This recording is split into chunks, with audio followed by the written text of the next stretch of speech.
Vadlamudi brothers charitable trust తరఫున హాజరైనందుకు ధన్యవాదాలు తెలియజేస్తున్నాం. ఈరోజు కార్యక్రమం కీర్తిశేషులు విమల గారి సంస్మరణ సభ. దాదాపు ఒక 4-5 నెలల నుంచి ఆమె కొంచెం అస్వస్థతతో ఉంటుంది. ఆ క్రమంలోనే మొన్న దీపావళి పండుగ రోజున ఆమె చనిపోవడం జరిగింది. ఆమె కోరిక ప్రకారం ఆ దేహాన్ని పెనవలేని మెడికల్ కళాశాల ఆవుటపల్లిలో ఉన్నటువంటి గన్నవరం దగ్గర ఆవుటపల్లిలో ఉన్నటువంటి మెడికల్ కళాశాలకి అప్పచెప్పడం జరిగింది. ఈ కార్యక్రమమే ఆమెకి ఇప్పుడు మనం ఇచ్చే నివాళి. కర్మకాండలో ఇలాంటి అనేది కూడా ఆమెకు ఇష్టం లేదు. అదే ప్రకారంగా ఈ రోజున ఈ కార్యక్రమాన్ని నడుపుతున్నాం. అన్నిదా భావించవద్దు. ఎవరైనా సరే సనాతనమైనటువంటి అభిప్రాయాలు ఉన్నవాళ్ళు. సరే, విషయానికి వస్తే ఈరోజు ఈ సంస్మరణ సభ ముందు ఒక మొక్క చెప్పుకోవాలంటే విమల అనే పదానికి అర్థం ఏంటో మీకు తెలిసే ఉంటుంది. స్వచ్ఛమైన, నిర్మలమైన, మచ్చలేని అనే అర్థం వస్తుంది ఆ పేరుకి. ఆమె ఏ కోణం నుంచి చూసినా కూడా సార్థక నామధేయురాలు.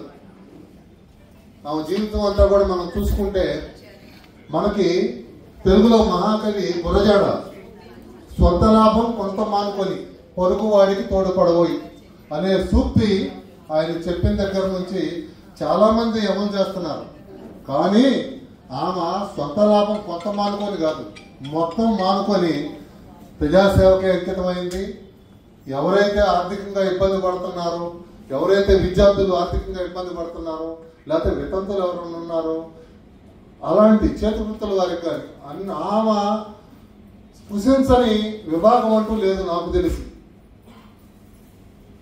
ఆమె సంస్మరణ సభకి ఈ రోజున అధ్యక్షత వహించవలసిందిగా Vadlamudi brothers charitable trust managing trustee రామకృష్ణని వేదికను అలంకరించవలసిందిగా కోరుతున్నాను.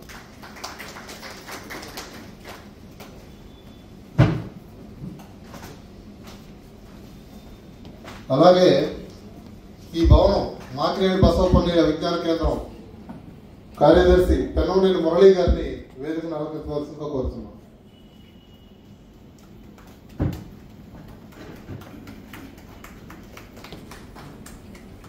ఆంధ్రప్రదేశ్ పెన్షనర్స్ అసోసియేషన్ అధ్యక్షులు గౌరవనీయులు దాలినాయుడు గారిని వేదికను అలంకరించవలసిందిగా కోరుతున్నాం.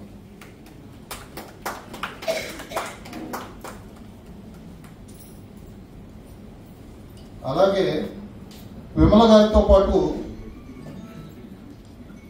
అదే శాఖలో స్త్రీ శిశు సంక్షేమ శాఖ దాంట్లో సహచరిగా ఉన్నటువంటి ఉమాదేవి గారిని వేదికను అలంకరించవలసిందిగా కోరుతున్నాం.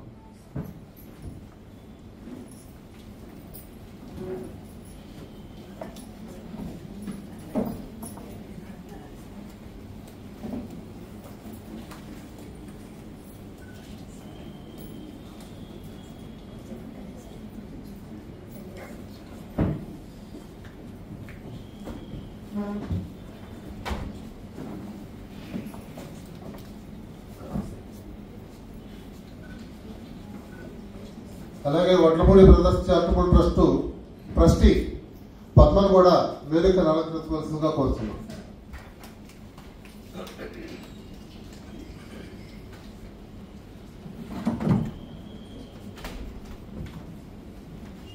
సభాధ్యక్షులు ఈ కార్యక్రమాన్ని ప్రారంభించబోయే ముందు ఒక్క నిమిషం నేను మాట్లాడదలుచుకున్నా. ఒక్క చిన్న ఉదాహరణ చెప్తాను. ఇందులో చాలా మందికి తెలిసే ఉంటుంది. ఒక పాశ్చాత్య దేశం, అదేంటనేది మీకు తెలుసు, స్కాట్లాండ్ దగ్గర ఒక రైతు తన పని తను చేసుకుంటుండగా ఒక కుర్రవాడు ఒక చెరువు లాంటి నీళ్ళలో పడిపోవడం, కేకలు, పలానా కుర్రాడు పడిపోయాడు అంటే ఆ రైతు పని మానుకొని ఉరుకు పరుకుల మీద వెళ్ళి ఆ కుర్రాడిని రక్షిస్తే ఆ కుర్రాడు ఎవరు అబ్బాయి అయ్యాడంటే చెప్పలేని పరిస్థితిలో ఉంటే పలానా వాళ్ళ అబ్బాయి అని తెలుసుకొని వాళ్ళ ఇంటికి తీసుకెళ్లి అప్పచెప్పొచ్చి ఆయన పని ఆయన చేసుకుంటున్నాడు.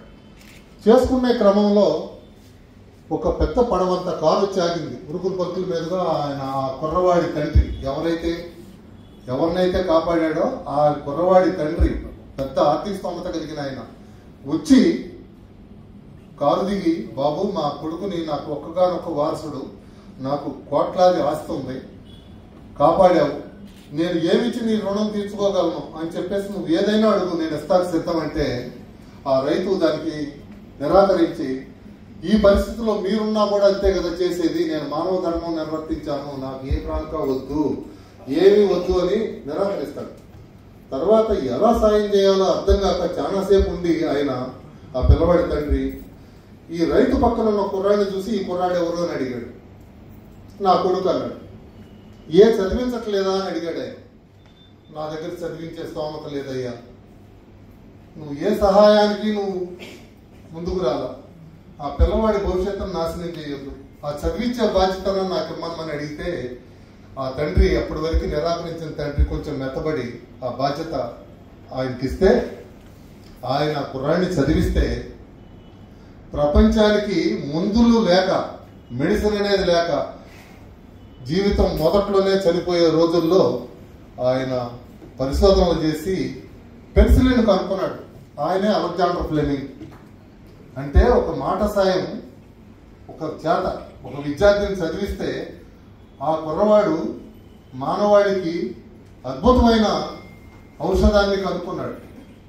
దీని నుంచి మనం నేర్చుకోవాల్సింది ఏంటంటే ఎంతో కొంత మేర, ఇప్పుడు పూర్తిగా జీవితాలను మొత్తం కుదవబెట్టి ఇమ్మని కాదు, ఎంతో కొంత మేర మనకు వచ్చిన ఆదాయంలో ఎంతో కొంత చేస్తే దాంట్లో పెద్ద పెద్ద ప్రయోజనాలు అయ్యే ఆస్కారాలు ఉందనే దానికి ఇది ఒక నిదర్శనం.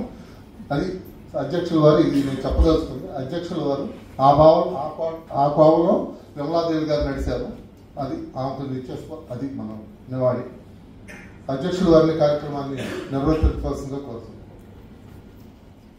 మా సోదరుడు సుబ్బారావు సంస్మరణ సభ ఉద్దేశాన్ని బ్రీఫ్గా చెప్పారు. ఇప్పుడు మొదటగా పిల్ల గారి చిత్రపటానికి ఆవిడ సహచరి ఆవిడతో పాటు ఉద్యోగం చేసిన ఉమాదేవి గారిని పూలమాల అలంకరించవలసిందిగా అందరి తరఫున కోరుకుంటున్నాను.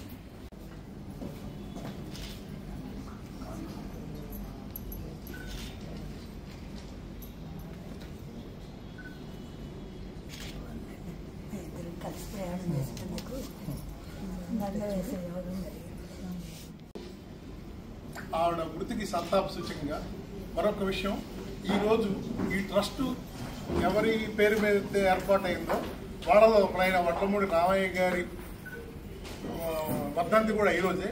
కాబట్టి వాళ్ళ ఇరువురికి సంతాపంగా మనం ఒక నిమిషం మౌనం పాటించవలసిందిగా కోరుకుంటున్నాం.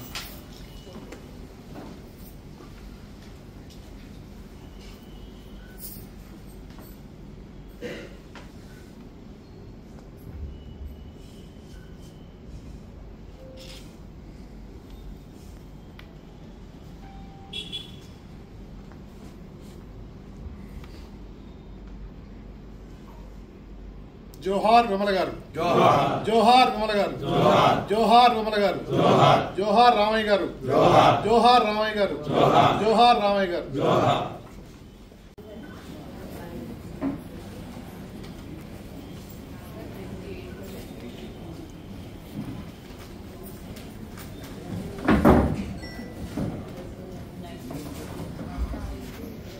విమల గారి సంస్మరణ సభకు హాజరైనటువంటి ఆహుతులందరికీ మా వడ్లమూడి చారిటబుల్ ట్రస్ట్ తరఫున కృతజ్ఞతలు, స్వాగతం పలుకుతున్నాను. ఈ సందర్భంగా విమల గారు 1938లో జన్మించి మహిళా శిశు సంక్షేమ శాఖలో ఉద్యోగం చేస్తూ 1996లో రిటైర్ అయ్యారు. ఆ రిటైర్ అయ్యే వరకు కూడా ఆవిడ ఆ విధి నిర్వహణలో అదొక విధిగా కాకుండా ఒక అంకిత భావంతో ప్రజలకు ఏదైతే మహిళా శిశు సంక్షేమ శాఖలో ఉన్న మహిళలకు, శిశువులకు, పిల్లలకు అందరూ కూడా సహాయం చేయాలి, వాళ్ళ జీవితాలకు ఒక అవకాశం, వాళ్ళ ఎదుగుదలకు అవకాశం కల్పించాలనే ఉద్దేశంతో ఆవిడ విధిగా కాకుండా ఒక బాధ్యతగా, ఒక ధర్మంగా, మానవతా దృక్పథంతో వాళ్ళందరికీ సర్వీస్ చేసింది. 96లో రిటైర్, వృత్తిపరంగా విరమించినప్పటికీ, రిటైర్ అయినప్పటికీ ఆవిడ ప్రవృత్తి ప్రజలందరికీ సేవ చేయటం అనే దాంట్లో 96 రిటైర్ అయిన తర్వాత ప్రజా కార్యక్రమాలకు నడుము కట్టి మొట్టమొదటగా వడ్లమూడి బ్రదర్స్ తరఫున ఒక హోమియో వైద్యశాలను స్థాపించింది. ఆ స్థాపించడం ఫ్రీగా వాళ్ళకి వైద్యం చేయడం, ఎవరెవరైతే పెద్ద పెద్దగా హాస్పిటల్ ఖర్చులు భరించలేని వాళ్ళకి ఫ్రీగా హోమియో వైద్యాన్ని అందించే ఉద్దేశంతో హోమియో కళాశాల ప్రారంభించింది. అదే సందర్భంలో విజయవాడ బుక్ ఫెస్టివల్ సొసైటీ వాళ్ళ భవనాన్ని కట్టుకుంటామంటే దానికి ఆవిడ సోదరుడు చంద్రశేఖర్ రావు తరఫున కలిపి చాలా పెద్ద మొత్తంలో విరాళం ఇచ్చి ఆ బుక్ సొసైటీ ఎగ్జిబిషన్ మా కోర్టులు ఎదురుగానే ఉంటుంది. అది ఇప్పటికీ కూడా చాలా ఎఫెక్టివ్ గా పనిచేస్తుంది. చాలా మంచి మంచి పుస్తకాలు ఉన్నాయి. ఇప్పటికి చాలా మంది మేము దాంట్లో చదువుకునేటప్పుడు ఆ గ్రంథాలయాన్ని చదువుకున్నాం, రీడింగ్ రూమ్ చెప్పిన ఉన్నారు. ఆ బిల్డింగ్ ఏర్పడటానికి, ఆ లైబ్రరీకి ఆవిడ సోదరుడు ఇద్దరు కలిసి చాలా గొప్ప సహాయం, పెద్ద సహాయం చేశారు. ఆ తర్వాత ఆవిడ మహిళలకి పిల్లలకి సర్వీస్ చేస్తూనే వ్యక్తిగతంగా సహాయం చేయడమే కాకుండా ఒక ట్రస్ట్ ద్వారా మరింత మందికి అవకాశం కల్పిద్దామనే ఉద్దేశంతో ఆవిడ మా బాబాయ్ వడ్లమూడి వెంకటేశ్వరి సతీమణి, మా బాబాయ్ వడ్లమూడి వెంకటేశ్వరతో పాటు ఆయన సోదరులైన రామయ్య గారు, సత్యనారాయణ గారు, నాగేశ్వరు వీళ్ళందరి పేరు మీద కలిపి ఈ వడ్లమూడి బ్రదర్స్ చారిటబుల్ ట్రస్ట్ ని స్థాపించి దాంట్లో మా కుటుంబాలందరూ కూడా భాగస్వాములుగా చేసి వాళ్ళందరి తరఫున ఒక ట్రస్ట్ ఏర్పరిచి ఆ ట్రస్ట్ ద్వారా కొన్ని కార్యక్రమాలు అక్కడి నుంచి స్టార్ట్ చేశాము. ఆ స్టార్ట్ చేయడంలో మహిళలకి, పిల్లలకి, ముఖ్యంగా చదువుకునే పిల్లలకి ఆర్థిక సహాయం చేయడం, వైద్య సహాయం కావాల్సిన వాళ్ళకి, ఆర్థికంగా వెనకబడి ఉన్న వాళ్ళకి వైద్య సహాయం చేయడం, ఇలా తర్వాత మెడికల్ టెస్టులు, చెకప్లు ఇట్లాంటివి చేయించడం. ఇవన్నీ కూడా కరోనా టైంలో మన మాకిని పసుపునే విజ్ఞాన కేంద్రంలో కూడా ఒక పెద్ద క్యాంప్ పెట్టారు. దానికి కూడా ఆవిడ చాలా సహాయం చేసింది. అలాగే ప్రభుత్వ పాఠశాలలో పిల్లలకి ఉపయోగపడేట్టుగా ఇంగ్లీషు, తెలుగు అర్థమయ్యేటట్టు డిక్షనరీస్ అందరికి చాలా మందికి వేలాదిగా పిల్లలకి పంచాం. అలాగే గ్రామర్ పుస్తకాలు మా మేకా రామకోటేశ్వరు తెలుగు మీడియం పిల్లలకు అర్థమయ్యేటట్టుగా రాసిన ఒక తెలుగు మీడియం పిల్లల కోసమే రాసినటువంటి ఒక గ్రామర్ బుక్ ను కూడా మేము ప్రభుత్వ పాఠశాల పిల్లలను దృష్టిలో పెట్టుకుని వాళ్ళందరికీ కూడా విమల గారి సారథ్యంలో ట్రస్ట్ ఈ కార్యక్రమాన్ని చేసింది. ఇదే కాకుండా ఇది ఒక ముఖ్యమైన విషయం కూడా చెప్పాలనుకుంటున్నాను. ఆవిడ ఉద్యోగంలో ఉన్నప్పుడు కొన్నాళ్ళ పాటు డెప్యుటేషన్ మీద ఈ హౌసింగ్ సొసైటీకి, అర్బన్ హౌసింగ్ సొసైటీకి విజయవాడలో ఆవిడ ఆఫీసర్ గా వచ్చారు. ఆ సందర్భంగా విజయవాడ రాజీవ్ నగర్ లో సుమారు 600 ఇళ్లు కట్టడానికి ఆవిడ వచ్చిన తర్వాత అడుకో నిధులతో చాలా పెద్ద ఎత్తున ఆ కార్యక్రమం నిర్వహించి ఎంతో మంది బలహీన వర్గాల వాళ్ళకి గృహవసతి కల్పించడానికి కూడా ఆవిడ కారకులయ్యారు. అలాగే ఇప్పుడు ఆవిడ ఏదైతే ట్రస్ట్ స్థాపించి ఆ ట్రస్ట్ ద్వారా వెనకబడిన వారికి, ఆర్థికంగా ఇబ్బంది పడిన వాళ్ళకి ఆర్థిక సహాయం కానీ, పిల్లలకి చదువుకునే దానికి సహాయం కానీ చేసే క్రమంలో ఆవిడ ఏదైతే ఒక ట్రస్ట్ ఏర్పరిచి ఒక ఆన్వాయితీని పాదుకొల్పిందో ఇప్పుడు మేము ఆ ట్రస్ట్ గా దాన్ని కొనసాగించాలని, ఆ కొనసాగించే క్రమంలో ఉన్నాము. మాకు చేతనైన మేరకు మేము ఆ సహాయం ట్రస్ట్ తరఫున కొనసాగిస్తున్నాము. ఈ సందర్భంగా ఆవిడతో పాటు పనిచేసిన వాళ్ళు, ఆవిడ సహచరులు వాళ్ళందరితోనూ కూడా మనం ఈ భావాల్ని ఇది పంచుకున్న ఉద్దేశంతో ఈ సంస్మరణ సభ ఏర్పాటు చేయడం జరిగింది. ఇప్పుడు ఈ ఆవిడతో పాటు ఈ ఆఫీసర్ గా ఈ శిశు సంక్షేమ శాఖలో పనిచేసినటువంటి ఉమాదేవి గారిని మొట్టమొదటిగా మాట్లాడవలసిందిగా కోరుతున్నాను.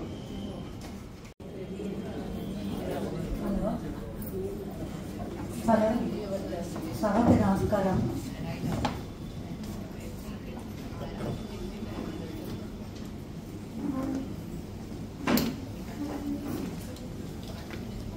హలో, నేను విమల గారికి 79లో బరోడాలో ట్రైనింగ్ అవుతున్నప్పుడు పరిచయం. అంత మునుపు తెలియకపోయినా అప్పటి నుంచి మేము సుమారు 2 ఏళ్ల క్రితం అనుకుంటాను హోమ్లో కలిసాం. ఆ తర్వాత ఆవిడ కలవలేకపోయాం. 1.5 క్రితం కలవలేకపోయాం. ఆవిడ నేను ఒకే బాటలో నడిచినట్టుగా నడిచాము. ఆవిడ ఎక్స్ట్రాడినరీగా చేశారనుకోండి, నేను ఉల్టాభక్తిగా చేశాను. ఆవిడ చేసే కార్యక్రమాల్లో కూడా కొన్నింటిలో నేను పార్టిసిపేట్ చేస్తూ ఉండేదాన్ని. తడికలపూడి ప్రాంగణానికి కూడా నన్ను ప్రాంగణ ఆఫీసర్గా ప్రపోజ్ చేసింది ఆవిడే. ఎందుకంటే నా మీద ఆవిడకి ఉన్న అభిమానం, ఒక కాన్ఫిడెన్స్ ఎక్కువ. కాస్త మాట్లాడుకునే వాళ్ళలో తను కూడా నాకు ఒకళ్ళు, నాకంటే 6 నెలలే పెద్ద. అందువల్ల ఏంటంటే మేము కొలీగ్స్గానే కాదు, సమాన వయసు వాళ్ళమే కాదు, రిటైర్మెంట్ అయ్యాక సమానమైన మాకు ఊహలు, అభిప్రాయాలు, బయట ప్రపంచం మీదే దృష్టి వల్ల ఇద్దరం చాలా క్లోజ్గా ఉండేవాళ్ళం. నాకు ఒక హ్యాండ్ పోయినట్టు అయింది. ఈ మధ్య కామేశ్వరిని డీడీగా చేసింది ఆవిడ కూడా. నాకంటే 19 ఏళ్ళు చిన్నప్పటికీ కూడా ఆవిడ పోయినా అలాగే. ఇప్పుడు పెద్ద వయసులో ఉన్నాము అంటే కనీసం మాట్లాడుకునేందుకు కూడా కొంతమంది జారిపోతున్నారు, కొంతమంది బాగా చిన్నవాళ్ళు అయితే క్లోజ్నెస్ లేదు, ఇలా ఒంటరిగా మిగులుతున్నాం. సరే, ఆవిడకి ఏంటంటే ఆవిడ చేసే కార్యక్రమాల్లో నేనేదో ఉడతాబడిగా చేసేదాన్ని. ఇద్దరం ప్రేమ విమానాలతో ఒకే బాటలు నడిచినట్టుగా నడిచిన వాళ్ళం.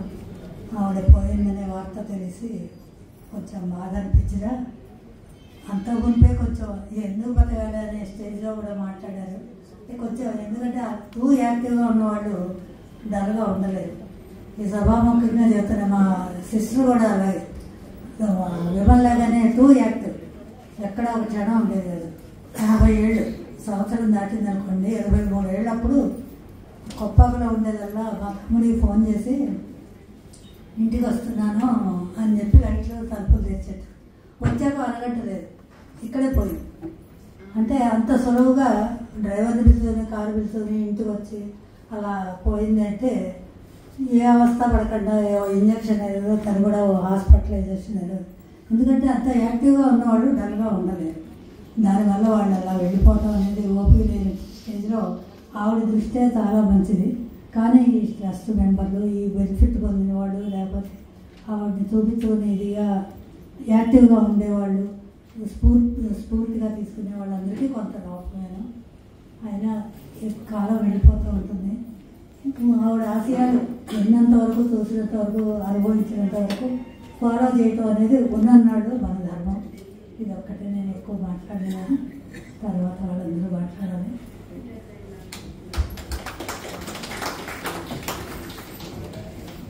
విమల గారితో పాటు ఉద్యోగ నిర్వహణలో ఆవిడతో ఉన్న అనుబంధాన్ని వివరించినట్టు ఉమాదేవి గారికి ధన్యవాదాలు. అలాగే విమల గారితో పాటు ఆ డిపార్ట్మెంట్లో ఆవిడలానే డిప్యూటీ డైరెక్టర్గా పనిచేసి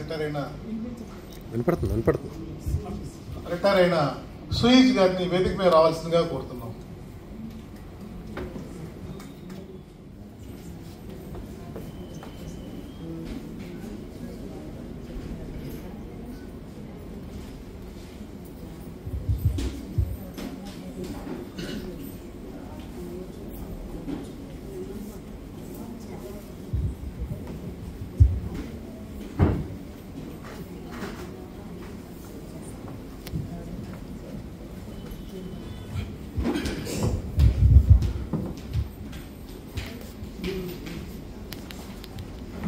ఇప్పుడు ఎంబీకే విజ్ఞాన కేంద్రం కార్యదర్శి పెనంనేని మురళీకృష్ణ గారిని ఆవిడతో ఉన్న అనుబంధాన్ని, పరిచయాల గురించి మాట్లాడాల్సిందిగా కోరుతున్నాం.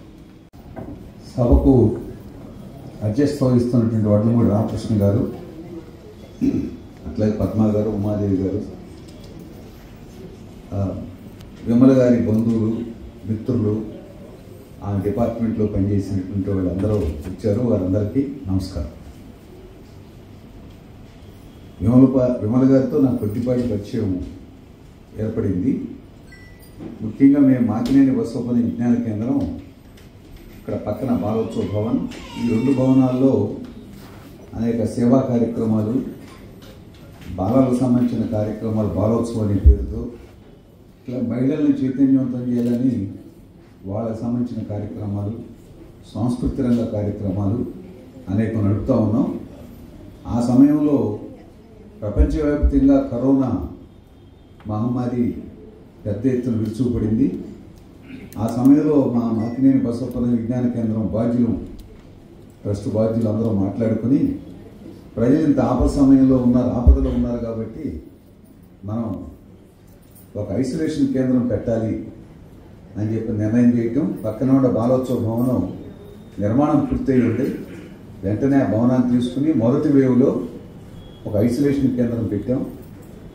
ఆ సందర్భంలో విమల గారు ఒక గొప్ప సేవ చేస్తున్నారు. వీళ్ళు ప్రపంచం అంతా భయోత్పాతంతో ఉంది, మనం కూడా ముందుకు కానీ. అప్పుడు పరిస్థితి ఏంటంటే 14 రోజులు ఐసోలేషన్ కేంద్రంలో వాళ్ళని ఉంచి నర్సులను పెట్టి డాక్టర్ల సలహాలతో మందులు ఇస్తూ 14 రోజులు మంచి ఆహారం వాళ్ళు పెట్టి కోలుకునే విధంగా చేసి బయటికి పంపటం.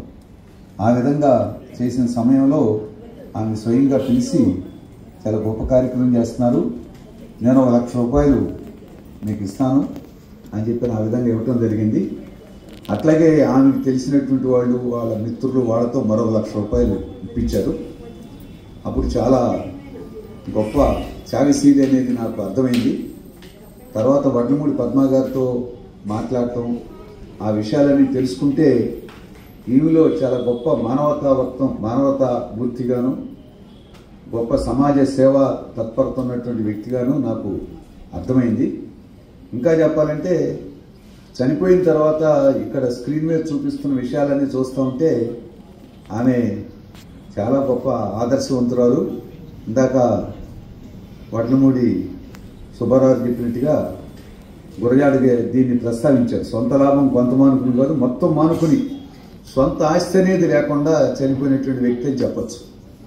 ఇవాళ అందరం కూడా మన వారసులకు, మన బంధుమిత్రులకు కొంత ఆస్తి అట్టిపెట్టుకోవాలనేటువంటి కోరికతో ఉంటాం ఈ సమాజంలో. కానీ ఆమె యాదృచ్ఛికంగానే కానీ ఎట్లన్నా కానీ ఆమె బిడ్డలు లేరు, భర్త కూడా సహకరించారు. ఆమె కంప్లీట్ తనకంటూ సొంత ఆస్తి లేకుండా చేశారంటే ఆమె గొప్ప దేశభక్తులు. అంటే ఇటువంటి వాళ్ళే దేశభక్తులు. అటువంటి చాలా గొప్ప లక్షణాలు కలిగినటువంటి వ్యక్తి విమల గారు. అది ఒక రకంగా చెప్పాలంటే ఒక కమ్యూనిస్ట్ ఫ్యామిలీ నుంచి వచ్చారు ఆమె. కానీ కమ్యూనిస్ట్ సిద్ధాంతం పెద్దగా తెలవేమని అనుకుంటున్నాను. కానీ కమ్యూనిస్ట్గా కనపడతాను ఆమె అయితే నాకు. అది వడ్లమూడి నాగేశ్వరరావు కూడా తన గేయాలతో పెద్ద ఎత్తున వ్యవసాయ కూలీల్ని, రైతుల్ని, కార్మికుల్ని ఆ గేయాలతో చైతన్యపరిచి ప్రజానాట్య మండలిలో గొప్ప సాహితీవేత్తగా పేరుగాంచారు. ఆ ఫ్యామిలీలో మెంబర్గా ఉంటూ ఆమె ఈ రకమైన సేవలు చేయటం చాలా గొప్ప అనిపిస్తుంది. అంతేకాకుండా ఆమె చనిపోయిన తర్వాత అది ఆగిపోవటం కాకుండా వడ్లమూడి చారిటబుల్ ట్రస్ట్ అనే పేరు పెట్టి ఆ పేరుతో వాళ్ళ కుటుంబ సభ్యులందరూ, వాళ్ళ అన్నదమ్ముల, వాళ్ళ భర్త తరఫున అన్నదమ్ములు కానీ వారి తరఫున కానీ ఉండాలందరినీ సభ్యులుగా చేర్చి నిరంతరం ఏదో ఒక తమ చేతనైనంత సేవ సమాజానికి చేయాలనేది మాత్రం చాలా గొప్ప విషయం. ఆ వడ్లమూడి చారిటబుల్ ట్రస్ట్ పనిచేసినంత కాలం దాన్ని స్థాపకుల్లో ముఖ్యులైనటువంటి విమలా గారి పేరు చిరస్థాయిగా ప్రజలకు ఎప్పుడూ గుర్తు వస్తూనే ఉంటుంది. మరి వాళ్ళ సమాజంలో విపరీతమైన పేదరికం పెరిగిపోయింది. చాలా దేశంలో కోట్లాది మంది ప్రజలు ప్రపంచ దేశాలతో పోల్చుకున్నా కూడా చాలా పేదరికంలో ఉన్నారు. 75 సంవత్సరాలు 77 సంవత్సరాల స్వాతంత్రం వచ్చినా కూడా పేదరికం మన దేశంలో పోలేదు. చదువు అనేది 100% చదువు రాలేదు. ఇప్పటికీ 70% చదువు. ఇటువంటి పరిస్థితుల్లో అన్ని వనరులు ఉన్నటువంటి మన బంగారం వంటి భారతదేశంలో మరి టెక్నాలజీ ఎంతో పెరుగుతున్నా కూడా అందరికీ కడుపు నిండా తిండి లేదు.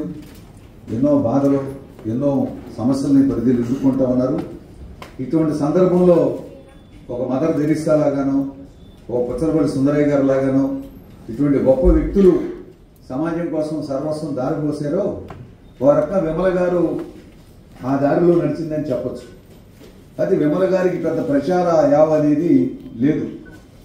బంధువులు దగ్గరగా ఉండేటువంటి వాళ్ళకి ఆ డిపార్ట్మెంట్లో వాళ్ళకి తెలుసు తప్ప ఇప్పుడు ఆమె చేసిన సర్వీస్ అంతా చూస్తూ ఉంటే చాలా గొప్ప మహనీయురాలు అని చెప్పుకోవచ్చు ఆమెని.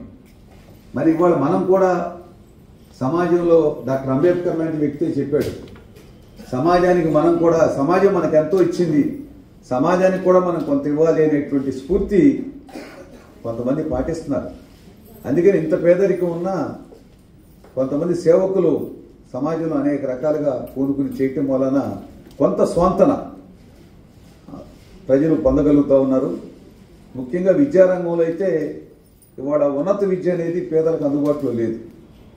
మిడిల్ క్లాస్ పైన ఉన్నాళ్ళకే తప్ప middle class lower middle class పేదలకు మాత్రం ఉన్నత విద్య అందుబాటులో లేదు. అంతా ప్రైవేటీకరణ రంగంలో వెళ్ళిపోతూ ఉంది. దాంతో లక్షల రూపాయలు ఫీజులు కట్టి మరి చదివించుకోవడం చాలా కష్టంగా ఉంది.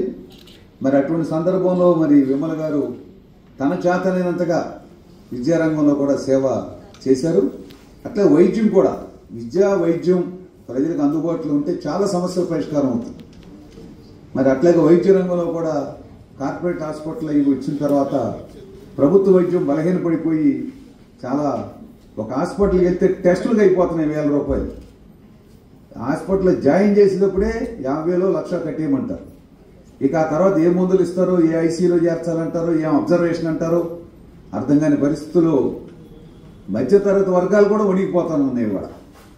అటువంటి పరిస్థితుల్లో ఆమె వైద్య రంగంలో కూడా హోమియో వైద్యం ఒక దశాబ్ద కాలం పైగా నడిపి ఆ రకంగా ఒక డాక్టర్ని పెట్టి దానికి ఒక మెకానిజం రామర్కోళ్ళు పెట్టి నడిపారు. అట్లా ఆమె తన చేతనైనంత వరకు అట్లాగే అంధ విద్యార్థులకి, బలహీన వర్గాలకి, అట్లాగే పుస్తకం అనేటువంటిది గొప్ప విజ్ఞానవంతమైనటువంటి సాధనం. అటువంటి బుక్ సొసైటీకి ఆమె మొట్టమొదట ఇప్పుడు చాలా 15 ఏళ్ళు పోయినాయి, 20 ఏళ్ళు 2001 అంటే 24 సంవత్సరాల నాడు ఆమె భూరి విరాళం ఆమె బ్రదర్ ఇచ్చి చేస్తే ఇవాళ కోట్ల రూపాయలు ఖరీదు చేస్తుంది. ఇవాళ అదే భవనాన్ని నిర్మించాలని. మరి అట్లా విజయవాడ నగరంలో బుక్ ఎగ్జిబిషన్ తరపున నడపబడుతున్నటువంటి హాలు గ్రంథాలయం ఏదైతే ఉందో చాలా గొప్ప సర్వీస్ అందిస్తూ ఉంది. అందుకే నేను కోరేది విమల గారికి చేసిన గొప్ప పనులు చెప్పుకోవడం బాగానే ఉంటుంది. ఆమె దారిలో మనం ఎంతవరకు నడవగలిగితే ఆమె ఎడల మన నిజమైన ప్రేమ అభిమానం చూపించినట్టు లెక్క. ఆ రకంగా మనం విమల గారిని స్మరించుకుంటూ మనం కూడా సమాజానికి ఎంతో కొంత సేవ చేయాలి, విద్య వైద్యం పేదలకి సేవ చేయాలని అనుకోవటమే సరైన నివాళిని భావిస్తూ నాకినేని బసవపల్లి విజ్ఞాన కేంద్రం ఆమె ఎప్పుడు గుర్తుపెట్టుకుంటుంది. ఈ కరోనా ఐసోలేషన్లో చేసిన సహాయాన్ని భవిష్యత్తులో కూడా అదే దారిలో మేము ఈ కార్యక్రమాలన్నీ కొనసాగిస్తామని నేను తెలియజేస్తూ ఈ అవకాశం ఇచ్చినటువంటి ట్రస్ట్ బాధ్యులకి ధన్యవాదాలు తెలియజేస్తూ నేను సెలవు తీసుకుంటున్నాను. క్లుప్తంగా అయినా ఆవిడ యొక్క సేవాభావాన్ని ఆవిడ కరోనా టైంలో ఈ ట్రస్ట్ ఈ సొసైటీకి వాళ్ళ క్యాంప్కి ఎంత సహాయం చేసిందంతా కూడా చక్కగా చెప్పి ఆయన అబ్జర్వేషన్ కూడా బాగుంది.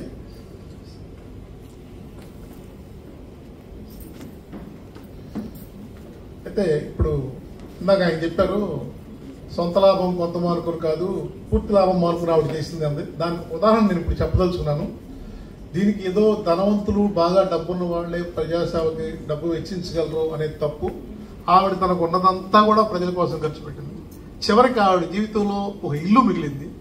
ఆ ఇంటిని కూడా విక్రయించి ఆ డబ్బును కూడా తీసుకెళ్లి చేతనా ట్రస్ట్ అనే వాళ్ళ మీద వాళ్ళు సేవా కార్యక్రమం నిర్వహిస్తున్నందున వాళ్ళకి ఒక ఎల్డర్లీ పెద్ద ఏజ్డ్ పీపుల్ వాళ్ళకి ఒక ఆశ్రమంగా ఒక బిల్డింగ్ కట్టి వాళ్ళకి సహాయం చేయడానికి కోసం ఓల్డ్ ఏజ్ పీపుల్కి కోసం ఒక భవనాన్ని కట్టవలసిందిగా వాళ్ళకి ఆ పని పురమాయించింది. కోట్ల రూపాయలు ఆ ఇల్లు అమ్మంగా వచ్చిన డబ్బులు అక్కడికి ఆవిడ ఇచ్చింది. అంటే తన చివరి పైసా వరకు కూడా ఆవిడ ప్రజాసేవకి ఉపయోగపడే విధంగా ఖర్చు చేసిందని చెప్పడం కోసం నేను ఇది చెప్పాను. అలాగే ఇప్పుడు ఆవిడతో పాటు పనిచేసినటువంటి సుయిజ్ గారిని మాట్లాడవలసిందిగా కోరుతున్నాను. విమల గారికి మొట్టమొదటిగా నా హృదయపూర్వక నమస్కారాలు తెలియజేసుకుంటూ వేదిక మీద ఉన్నటువంటి వారికి, విమల గారిని గుర్తు చేసుకోవడానికి వచ్చినటువంటి మీ అందరికీ కూడా నా హృదయపూర్వక నమస్కారాలు. విమల గారితో నా ప్రయాణం అఫీషియల్గా ఒక 20 years ఉన్న తర్వాత ఆవిడ రిటైర్ అయిన తర్వాత కూడా చివరి వరకు కూడా ఆవిడతో నా ప్రయాణం సాగింది. విమల గారి గురించి మాట్లాడుతూ ప్రతి ఒక్కరు కూడా స్ఫూర్తి తీసుకోవాలి, ఉన్నదాన్ని కంప్లీట్గా తన కోసం కాకుండా సమాజానికి ఆవిడ ధారపోసారు అన్నదానికి నాకు అఫీషియల్గా ఎలా చేశారో department of women and child వెల్ఫేర్లో మేడము, తర్వాత కూడా ఎలా చేశారన్నది నాకు పూర్తిగా తెలుసు. ఎందుకంటే విమల్ గారు విజయవాడ నుంచి చేతన ఆర్గనైజేషన్కి ఓల్డ్ ఏజ్ హోమ్ కట్టడం కోసం ఆవిడ ఇందాక ఆయన మాట్లాడినట్టుగా ఇల్లు అమ్మేసి వెళ్తున్నప్పుడు నాకు ఫోన్ చేసి అడిగారు, సురేష్ ఈ విధంగా నేను నిర్ణయించుకున్నాను, నేను చేయాల్సింది నా ఫ్యామిలీ మెంబర్స్ అందరికీ కూడా చేశాను, ఇది నా చివరి కోరిక ఓల్డ్ ఏజ్ హోమ్ కట్టాలి అని చెప్పి, ఇది మంచి ఆలోచన అంటావా అని అడిగారు నన్ను. నేను అప్పుడు చెప్పాను, మేడం మిమ్మల్ని ఎన్నో సంవత్సరాల నుంచి డిపార్ట్మెంట్లో రకరకాల కార్యక్రమాలు మీరు తీసుకున్నప్పుడు ఎంత ఆలోచించి మీరు చేసేవారు, ఆ ప్రోగ్రాం ఎంత సక్సెస్ అవ్వాలి, అదేవిధంగా ఎవరికైతే ఆ కార్యక్రమం గవర్నమెంట్ మొదలుపెట్టిందో అది ఆ నీడీ బెనిఫిషరీకి తప్పనిసరిగా వెళ్ళాలి అని చెప్పి దగ్గరగా చూసినటువంటి వ్యక్తిని నేను. ఈ అభిప్రాయం కూడా తీసుకున్న ఈ నిర్ణయం కూడా మీరు ఎంతో ఆలోచించి చేసుంటారు అని చెప్పి అనడం జరిగింది. తర్వాత మేడం చోడవరం వెళ్ళిన తర్వాత నేను ఇక్కడికి వచ్చేసాను సురేష్ అంటే ఒక 3-4 సార్లు కూడా నేను ఆ చోడవరం వెళ్ళి చేతన ఆర్గనైజేషన్లో మేడంతో కొన్ని గంటలు గడిపి రావడం జరిగింది. అదేవిధంగా ఆల్మోస్ట్ ఎప్పుడు కూడా నెలలో ఆవిడ 2-3 సార్లు ఫోన్ చేయడమైనా నేనైనా చేయడం జరుగుతూ ఉండేది. ఆరోగ్యం గురించి ముందు మాట్లాడేదాన్ని, తర్వాత ఈ ఓల్డ్ ఏజ్ హోమ్ గురించి మాట్లాడుతూ ఉండేదాన్ని. జరుగుతోందమ్మా అని చెప్పారు. నేను వెళ్ళినప్పుడు కూడా కొంత కన్స్ట్రక్షన్ అలా జరుగుతూ ఉంది. కానీ ఆవిడ కోరిక ఏంటంటే ఆవిడ ఉన్నప్పుడు ఆ ఓల్డ్ ఏజ్ హోమ్ అని అనడం మంచిది కాదు, ఆ హోమ్లో ఉండి నేను కూడా చెప్పాను, మేడం నేను కూడా వచ్చేస్తానండి మీ దగ్గరికి అని చెప్పి. అదేవిధంగా విజయవాణి అని చెప్పి హైదరాబాద్లో ఉన్నారు, ఆవిడ కూడా డిపార్ట్మెంట్లో చేశారు. ఆవిడ వచ్చి నేను మెయింటైన్ చేస్తాను మేడం దీన్ని అని చెప్పి అన్నారు. ఈ విధంగా ఆవిడ దాంట్లో ఉండాలి, అదేవిధంగా అవసరమైన వాళ్ళకి ఆ హోమ్లో వాళ్ళ ఫైనాన్షియల్ స్టేటస్ని బట్టి వాళ్ళని ఛార్జ్ తీసుకుని అక్కడ ఉంచాలనేటువంటి కోరిక విపరీతంగా ఉంది. ఆవిడ కళ్ళారా ఓల్డ్ ఏజ్ హోమ్ చూసుకోవాలని అనుకున్నారు. ఎప్పుడైతే నాకు ఈ విషయం తెలిసిందో నాకు కళ్ళ ముందు అంటే ఆ ఓల్డ్ ఏజ్ హోమ్ చూసింటే బాగుండేది, మేడం దాంట్లో ఉంటే బాగుండేది, అక్కడి నుంచి జరిగితే బాగుండేది అని అనిపించింది. కానీ అన్నీ మనం అనుకున్నట్టుగా అవ్వవు. కాకపోతే రీసెంట్గా ఒక 1.5 month నుంచి నేను ఎన్నిసార్లు ఫోన్ చేసినా విమల్ గారు ఫోన్ లిఫ్ట్ చేయకపోవడం, లేకపోతే కొన్నిసార్లు తిరిగి చేస్తారు, అది కూడా చేయకపోవడం జరిగింది. కానీ నాకు ఇంకెవరిని కాంటాక్ట్ చేయాలో అర్థం కాలేదు. విజయవాణి అని తను స్టేట్స్కి వెళ్ళారు, అందువల్ల నేను ఎవరిని కాంటాక్ట్ చేయలేకపోయాను. చివరికి ఈ వార్త విన్న తర్వాత చాలా బాధ అనిపించింది. ఒకటి, మేడం బాటలో నేను ఇప్పుడు నడుస్తున్నాను. నేను జాయింట్ డైరెక్టర్గా ఉమెన్ అండ్ చైల్డ్ వెల్ఫేర్లో రిటైర్ అయ్యాను. అదేవిధంగా మహిళా కమిషన్ డైరెక్టర్గా 22 వరకు నేను చేశాను ఆఫ్టర్ రిటైర్మెంట్. మా ఫాదర్ మదర్ ఇద్దరు కూడా ఫ్రీడమ్ ఫైటర్స్. నేను గోరా గారి మనవరాల్ని, డాక్టర్ సమరం గారి మేనకోడల్ని. అయినప్పటికీ కూడా ఏ బ్యాక్గ్రౌండ్తో నేను ఫ్యామిలీ బ్యాక్గ్రౌండ్తో డిపార్ట్మెంట్లో పనిచేశానో, కానీ దానికంటే ఎక్కువ నాకు విమల గారి స్ఫూర్తి ఎక్కువగా ఉంటుంది. ఎందుకంటే నేను డిపార్ట్మెంట్లో ఆవిడ మీ అందరికీ తెలుసు, ఎన్టీ రామారావు గారు ఉన్నప్పుడు ముఖ్యమంత్రిగా ప్రాంగణాలు, తెలుగు బాల మహిళా ప్రాంగణాలు అని చెప్పి కట్టడం జరిగింది డిప్రైవ్డ్ ఉమెన్కి, చిల్డ్రన్కి. ఆ ప్రాంగణాలని, ఆ ప్రోగ్రామ్ని, ఆ కన్స్ట్రక్షన్ ఆఫ్ ది బిల్డింగ్స్ని, తర్వాత భూమి తీసుకోవడం, ఇవన్నీ కూడా విమల్ గారు ఎంత ఒక గవర్నమెంట్ ఎంప్లాయీగా చేయలేదు, సేవా దృక్పథంతో చేశారు. ఎందుకంటే ఫోన్ చేసేటప్పుడు మేడం మీరు ఎక్కడున్నారంటే ఒకరోజు గుంటూరులో ఉన్నానని చెప్పేవాళ్ళు, 2 రోజులు అవగానే అనంతపూర్లో ఉన్నానని చెప్పేవారు, ఇంకో 2 రోజులు అవగానే ఇంకెక్కడ శ్రీకాకుళంలో ఉన్నానని చెప్పేవారు. అంటే ఆవిడ అసలు ఆ ప్రాంగణాలు నిర్మించడానికి ఎంత కష్టపడ్డారంటే అది చూసిన వాడికి మాకే తెలుస్తుంది. ఎప్పుడు కూడా ఆవిడ ఒక గవర్నమెంట్ ఆఫీసర్గానో గవర్నమెంట్ ఎంప్లాయీగానో కాకుండా ప్రజలకు సేవ చేద్దాం అన్నటువంటి ఉద్దేశంతోనే ఆవిడ ప్రతి క్షణం పనిచేశారు. ఆవిడ స్ఫూర్తే నాకు. అందువల్ల నేను రిటైర్ అయిన తర్వాత, మహిళా కమిషన్ డైరెక్టర్ అయిన తర్వాత 2017 నుంచి మార్పు ట్రస్ట్ అని చెప్పి మా నాన్నగారు అమ్మగారు మనోరమ అర్జునరావు వాళ్ళ పేరు మీద మార్పు ట్రస్ట్ అని చెప్పి 2017 నుంచి నేను సేవా కార్యక్రమాలు చేస్తూ ఉన్నాను. చాలా సందర్భాల్లో ఆవిడతో మేడం ఈ కార్యక్రమాలు చేస్తున్నాను, ఇంకేం చేయాలని చెప్తూ ఉంటే ఆవిడ నువ్వు గర్ల్ చిల్డ్రన్కి బాగా చేయమ్మా అని చెప్తూ ఉండేవారు. అదేవిధంగా నేను జాయింట్ డైరెక్టర్ ఏలూరులో ఉన్నప్పుడు మేడం ఈ ట్రస్ట్ ద్వారా రకరకాలుగా ఇందాక స్టడీ మెటీరియల్ అవన్నీ చెప్పారు. దాంతోపాటు స్కూల్స్లో కరాటే తప్పనిసరిగా వాళ్ళకి నేర్పాలి అని చెప్పి నాకు ఒక లెటర్ పెట్టారు. అప్పుడు దాన్ని నేను వెంటనే జిల్లా పరిషత్ చైర్పర్సన్ గారికి, కలెక్టర్ గారికి పంపించి స్కూల్స్లో కరాటే శిక్షణ జరగడం కోసం నా వంతు ప్రయత్నం నేను చేశాను. అది సక్సెస్ కూడా అయ్యింది. అయిన తర్వాత జనరల్గా నేను డిపార్ట్మెంట్లో ఉన్నప్పుడు మనం ఒక చిన్న కార్యక్రమం చేయడానికైనా ఒక వ్యక్తి ముందుకు వచ్చారంటే వాళ్ళ సొంత విషయాలను పక్కన పెట్టి, వాళ్ళ అవసరాలను పక్కన పెట్టి వాళ్ళు ఆ డబ్బుని దీన్ని ఖర్చు పెడుతున్నారని చెప్పి ఎవరు వాలంటరీగా డిపార్ట్మెంట్కి ఎంత చిన్న హెల్ప్ చేసినప్పటికీ వాళ్ళకి ఒక అప్రిసియేషన్ లెటర్ పంపించేదాన్ని నేను. అదేవిధంగా విమల గారికి నేను ఇలా కరాటే కార్యక్రమాల వల్ల ఎన్నో జిల్లా పరిషత్ స్కూల్స్లో పిల్లలు నేర్చుకున్నారని చెప్పి కొన్ని లైన్స్ రాసి ఆవిడకి అప్రిసియేషన్ లెటర్ పంపిస్తే, ఇందాక సార్ చెప్తున్నారు ఆవిడ ఎప్పుడు కూడా గుర్తింపును కోరుకోలేదు అని చెప్పి. ఆ లెటర్ పంపించినప్పుడు వెంటనే ఫోన్ చేసి నాకు చెప్పారు, అమ్మా నేను రిటైర్ అయిన తర్వాత ఇన్ని సేవా కార్యక్రమాలు చేశాను నేను, కానీ ఎవ్వరు కూడా ఇటువంటి అప్రిసియేషన్ లెటర్ పంపించలేదు. ఆ లెటర్ ఇప్పటికీ ఉందమ్మా నా దగ్గర అని చెప్పి మొన్న చెప్పారు. అప్పుడు నాకు ఇమీడియట్గా ఫోన్ చేసి చెప్పారు. ఆ విధంగా ఆవిడ చేసిన చిన్న కార్యక్రమమైనా పెద్ద కార్యక్రమమైనా మనసు పెట్టి అది ఎవరికి చేరాలో వాళ్ళకి చేరేటట్టుగా చేసేటటువంటి వ్యక్తి.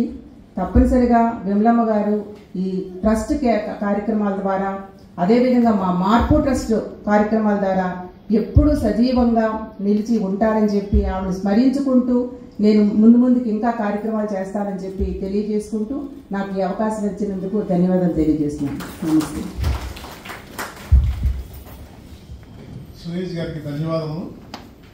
ఆవిడతో పాటు ఉద్యోగంలో సహచర్యమే కాకుండా ఆత్మీయంగా ఆవిడ మనసు దగ్గరగా ఉండి ఆవిడ కార్యక్రమాల పట్ల ఇన్స్పైర్ అయ్యి ఆవిడ ఉద్యోగంలో ఎటువంటి పెద్ద పెద్ద ప్రాంగణాలుగా నిర్మించాలి అవన్నీ కూడా మనకు తెలియజేసిన సురేష్ గారికి ధన్యవాదములు. అలాగే ఇప్పుడు ఏపీ పెన్షనర్స్ అసోసియేషన్ అధ్యక్షుడు దానినాయుడు గారిని మాట్లాడవలసిందిగా వస్తున్నాను.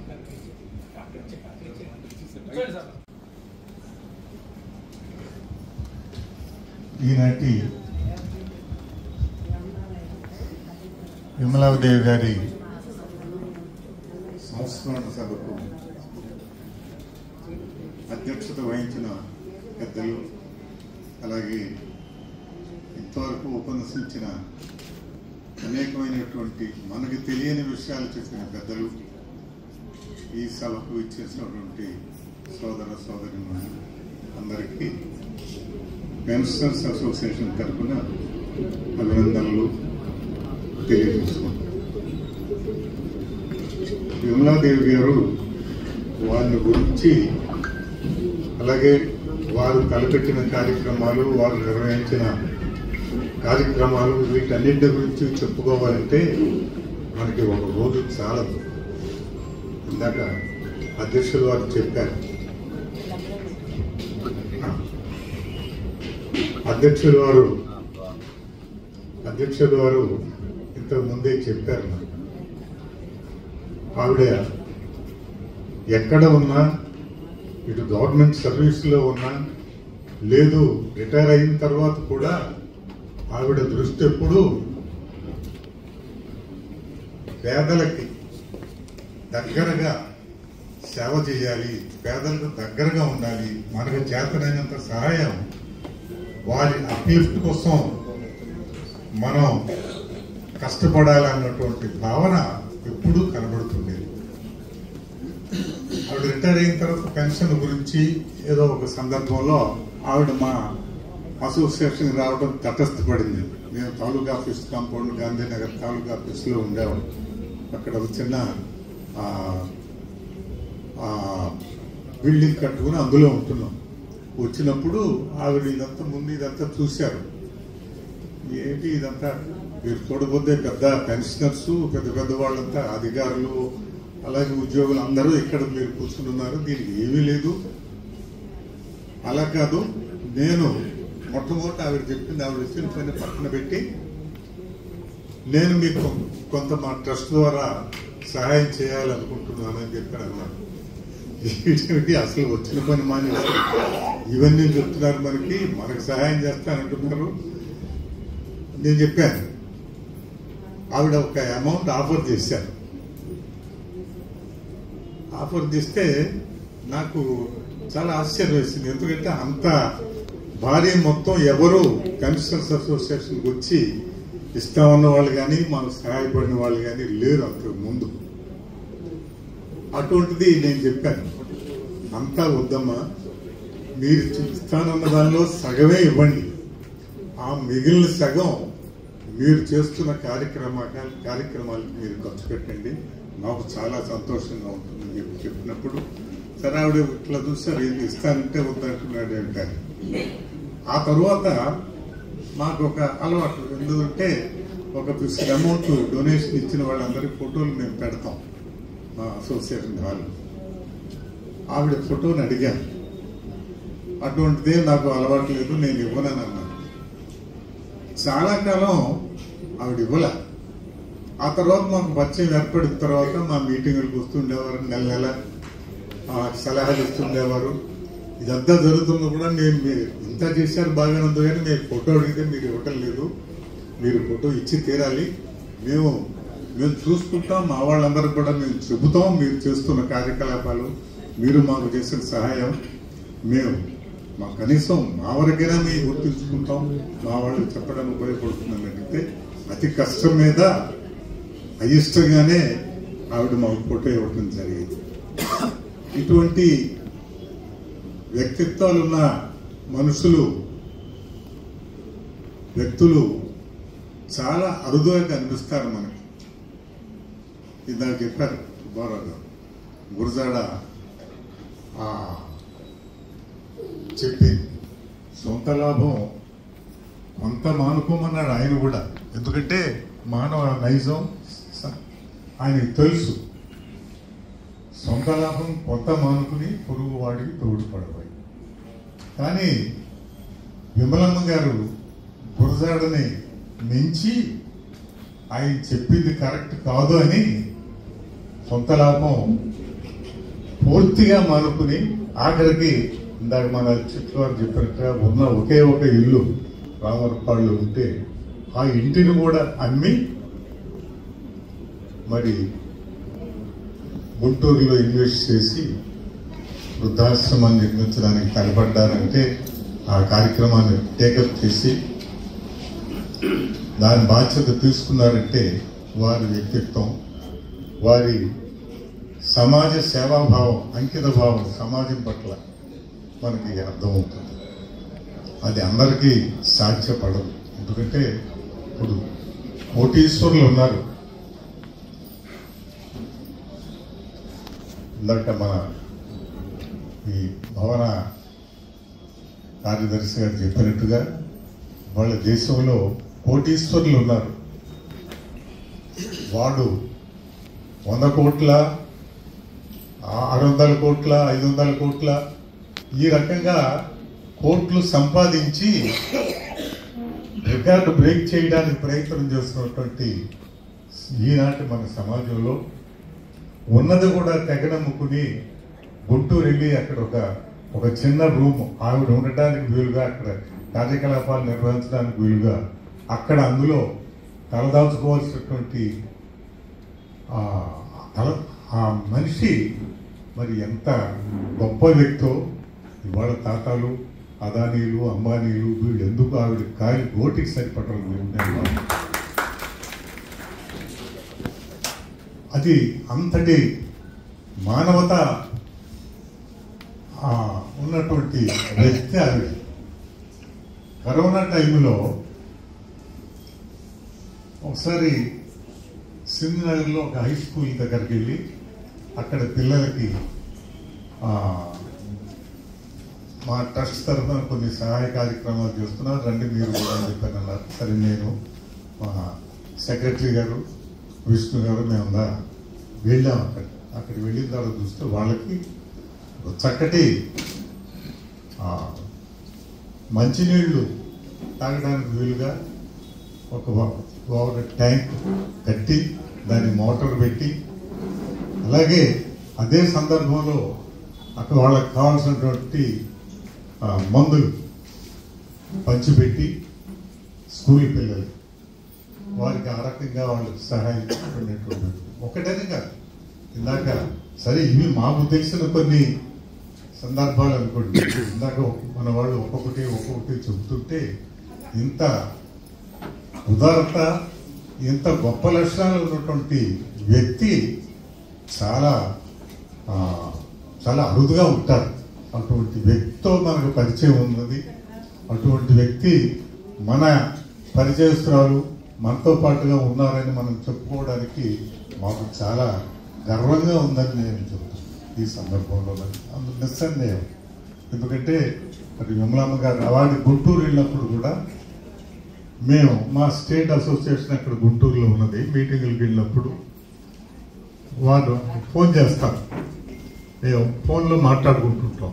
ఈసారి వస్తామంటే మీరు తప్పకుండా రండి, మా బిల్డింగ్స్ మా కార్యకలాపాలన్నీ కూడా మీకు చూపిస్తాను రండి అంటున్నాం. కానీ ఇంతవరకు నేను వెళ్ళలేకపోయినా. ఏదో మేము మీటింగులకు వెళ్ళటం, సాయంత్రం అయ్యేసరికి సాయంత్రం దాకా ఏదో మాట్లాడుకోవటం, తీరా అక్కడికి వెళ్ళేసరికి మళ్ళీ ఇక్కడ మనకి లేట్ అయిపోతుంది, పొద్దుపోతుంది అని చెప్పి చెప్పడం, మళ్ళీ క్షమించండి మేము రాలేకపోయినా మళ్ళీ సారి వచ్చినప్పుడు వస్తానని చెప్పి చెప్పడం, అట్లా గడిచిపోయిందే. కానీ ఆవిడ అక్కడ రమ్మన్న దానికి మేము వెళ్ళలేకపోయినాం. సరే అక్కడ గుంటూరు వెళ్ళిన తర్వాత మా స్టేట్ అసోసియేషన్ కూడా వారు చాలా సహాయం చేశారు. స్టేట్ అసోసియేషన్ కూడా చాలా సహాయపడ్డారు. అలాగే అటు జిల్లా కలెక్టర్ గారితో కూడా మా వాళ్ళని పరిచయం చేసి, కలెక్టర్ గారు, విమలమ్మ గారు, మా అసోసియేషన్ వాళ్ళు కలిపి అక్కడ కొన్ని కార్యకలాపాలు నిర్వహించారు. అక్కడ కూడా ఆవిడ ఊరుకోల. అలాగే పెన్షనర్స్ కూడా ఆవిడ వదిలిపెట్టాల, పెన్షనర్స్ అసోసియేషన్ కూడా ఆవిడ వదిలిపెట్టాల. ఆ రకంగా అందరికీ సహాయపడుతూ మరి వాళ్ళ ఆవిడ కాలవర్ణం చేశారు. సహజం తప్పదనుకోండి, అందులో ఏజ్ కూడా ఉన్నది, 87, 88 ఏళ్ళు. ఇట్స్ నాట్ అది తక్కువ కాదు. నేను కూడా ఆవిడకింటో ఒక ఏడాది ఇటుగా ఎక్కువగానే ఉన్నవాడిని. మేమంతా ఒక ఏజ్ గ్రూపులో వాడు. మరి తప్పదు, ఈ బాధలన్నీ వస్తుంటాయి. కానీ ఆవిడ ఇందాక మన అధ్యక్షులు వారు చెప్పినట్టుగా చిరస్థాయిగా గుర్తుండిపోయేటువంటి కార్యక్రమాలు నిర్వహించారు. చాలా అరుదుగా ఉంటారు ఇటువంటి వ్యక్తులు. వారిని ఇవాళ మనం స్మరించుకుంటూ, కనీసం మనం వారిలా ఉండకపోయినా, వారంతటి ఉదారత లేకపోయినా ఎంతో కొంత సమాజానికి మనం సహాయపడాలన్నటువంటి భావన మనం కలిగించుకుంటే, ఆ భావన మనకుంటే అది ఉపయోగంగా ఉంటుందని చెప్పి మన సెక్రటరీ గారు కూడా చెప్పారు. అది చాలా మంచి ఆలోచన. కాబట్టి మనం కూడా మన శక్తి మేరకు ఈ సమాజానికి, అందులో మరి ఈ బలహీన వర్గాలకి, ఆర్థికంగా వెనకబడిన వాళ్ళకి సహాయం చేయటానికి మనం వారి లక్షణాల్లో, విమలమ్మ గారి లక్షణాల్లో 100వ వంతు మనం అలవాటు చేసుకున్నా అది అప్రాప్రియేట్గా ఉంటుంది. ఆవిడ గురించి మనం చెప్పుకున్నాం అనుకోండి, మన దృష్టి అటు మరల్చి మన చేతనైనంత వరకు ఆ సహాయం చేయటానికి మనం కోరుకున్నట్లయితే మరి ఆవిడ ఆశయాలు మనం కొంత పాటించినట్టు అవుతుందని చెప్పి నేను భావిస్తూ, నాకు పెన్షనర్స్కి ఈ అవకాశం ఇచ్చినందుకు ధన్యవాదాలు తెలియజేస్తూ సెలవు తీసుకుంటాం. Thank you. దాల్నాయుడు గారికి ధన్యవాదములు.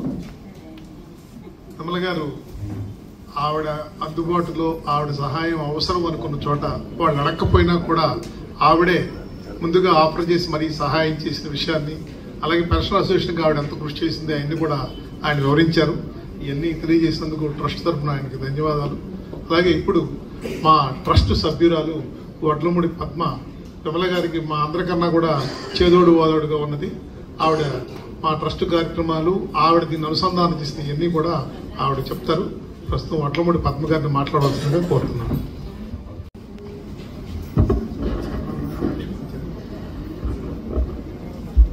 మా పిన్ని ఉమెన్స్ వెల్ఫేర్ డిపార్ట్మెంట్ డిప్యూటీ డైరెక్టర్గా బాధ్యతలు నిర్వహించి, నిజాయితీగా బాధ్యతలు నిర్వహించి, ఆ తర్వాత విశ్రాంత జీవితం అనే దానిలో విశ్రాంతిని కొట్టేసి అవిశ్రాంతంగా సేవా కార్యక్రమాల్లో నిమగ్నమైన మా పిన్ని విమల గారు, ఆవిడికి నివాళులు అర్పించడానికి ఇక్కడికి వచ్చిన అనేక అసోసియేషన్ల వారు, బంధుమిత్రులు అందరికీ కూడా ముందుగా కృతజ్ఞతలు చెప్తూ పిన్నికి నివాళులు అర్పిస్తూ,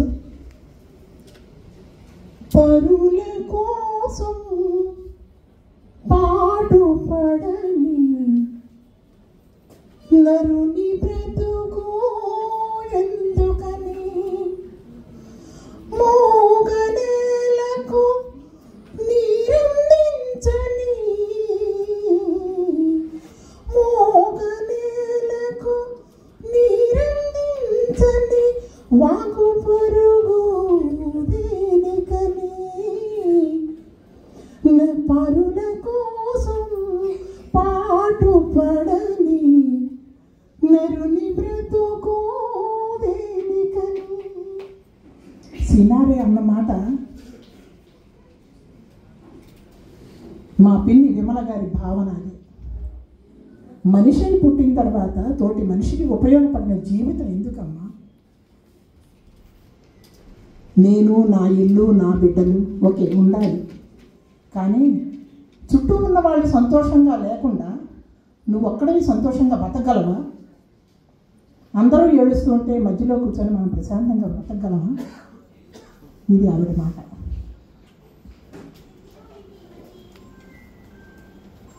ఇది ఒకటి కాదు, ఈ ఉద్యోగ జీవితంలో నిజాయితీగా పనిచేయడం, నిజాయితీగా పనిచేసినందుకు రాజకీయాలు ఎదురయ్యి ఆవిడ అనేక మారుమూల ప్రాంతాలకు బదిలీలయ్యి వెళ్ళిపోవడం, ఏ మారుమూలకి బదిలీ అయినా నేను అక్కడికి వెళ్ళలేను అని వెనక్కి తెచ్చుకునే వాళ్ళు బోల్డ్ అంతమంది చూసాం మనం.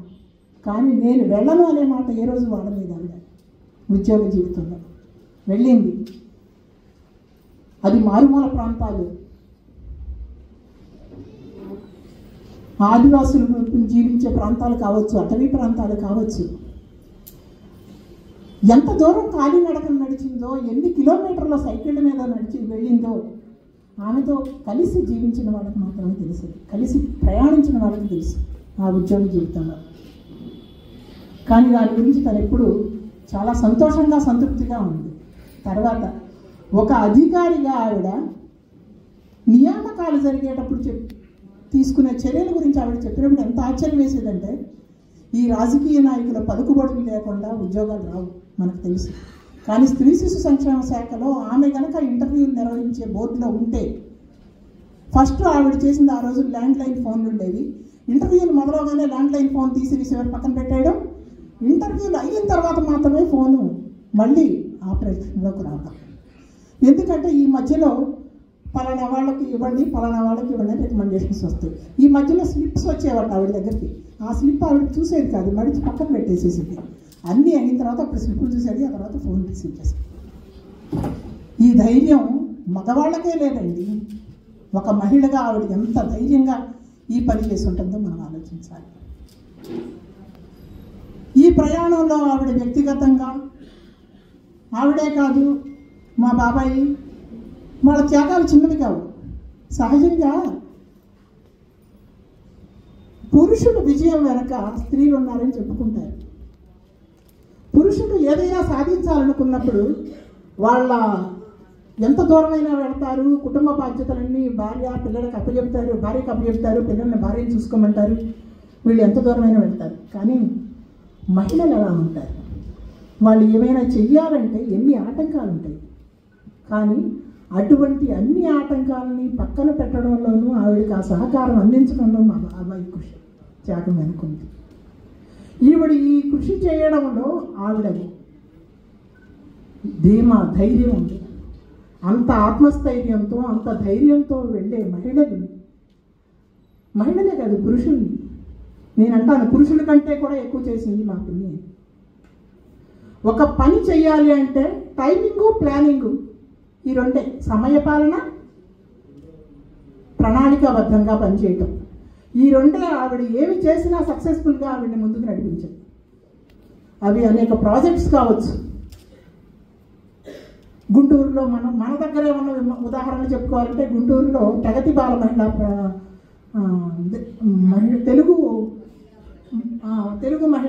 తెలుగు బాల మహిళా ప్రగతి ప్రాంగణం తను దగ్గరుండి నిర్మించింది.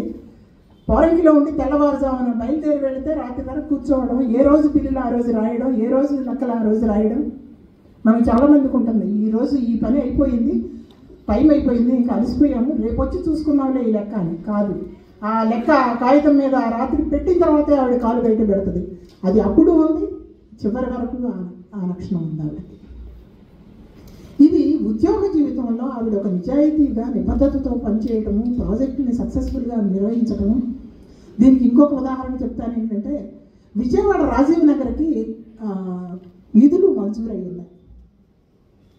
అవి మంజూరైన నిధులు ఇక్కడ వాడుకోవడానికి ఎవరు ముందుకు రాలేదు. అటువంటి టైంలో వాళ్ళ ఉన్నతాధికారి వాళ్ళ బాస్ పిలిచి, విజయవాడవి ఇవి నిధులు మురిగిపోతున్నాయి అని బాధపడితే, నా ఊరు ఈ నిధులు మురిగిపోవడానికి వీల్లేదు, దీన్ని నేను చూస్తాను అని ఛాలెంజింగ్గా తీసుకున్నాడు. చాలా తక్కువ టైంలో ఇక్కడ రాఘవయ్య గారు ఎవరు ఇంజనీర్ గారు ఉన్నారని చెప్పేది.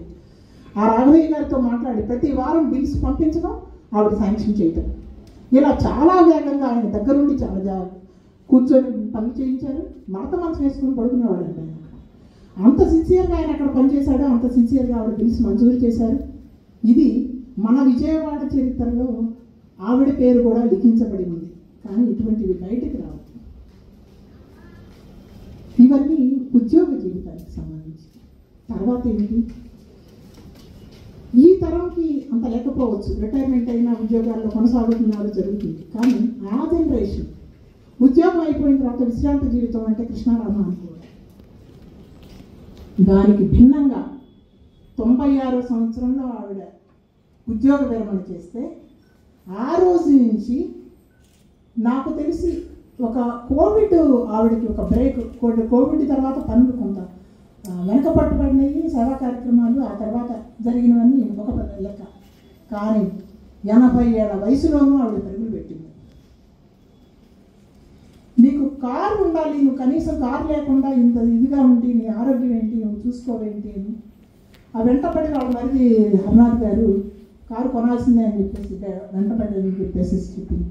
కారు కొన్న తర్వాత ఆ కారు కూడా ఎప్పుడైనా అందరినీ చుట్టూ రావాలనుకుంటే సిటీలో వెళ్ళి రావటం తప్పించి, అప్పటి వరకు ఆవిడ సిటీ బస్సుల్లోనే తిరిగింది, సర్వీస్ ఆటోలోనే తిరిగింది. చిన్న బంగారాన్ని పెట్టుకోవాలని ఆసక్తి లేని మహిళలు ఎంతమంది ఉంటారు. ఆవిడ స్థాయికి, ఆవిడ సంపాదనకి తను కొనాల్సిన చిన్న బంగారమైనా నలుగురికి ఇంకొకరికి ఉపయోగపడుతుందని ఆలోచించే వాళ్ళు ఎంతమంది ఉంటారు. అదిగో చూడండి, నిరాడంబరంగా జీవించటం, నలుగురికి వెలుగుని పంచటం, అది ఆవిడ జీవితానికి సంబంధించి ఆవిడ జీవితం మనకిచ్చిన సందేశం. మేము చివరికి కూడా ఆ ఫొటోస్లో కూడా అదే చెప్పాం, ఆ సందేశం ఆవిడ ఏం చేశారు అంటే 96 నుంచి 2000 సంవత్సరం వరకు ఆవిడ చేసిన సేవా కార్యక్రమాలు ఎవరికి తెలియదు. చాలామందికి ఎవరికి కష్టం వచ్చింది అంటే వాళ్ళకి ఆవిడ నేనున్నానని నిలబడి గుప్తదానాలు ఎన్నో చేసి అప్పటికే లక్షల్లో చేసింది. కానీ ఏ ఒక్కటి నేను పైసా ఇచ్చాను ఇంకొకరికి అని ఏ రోజు చెప్పుకోలేదు ఆవిడ.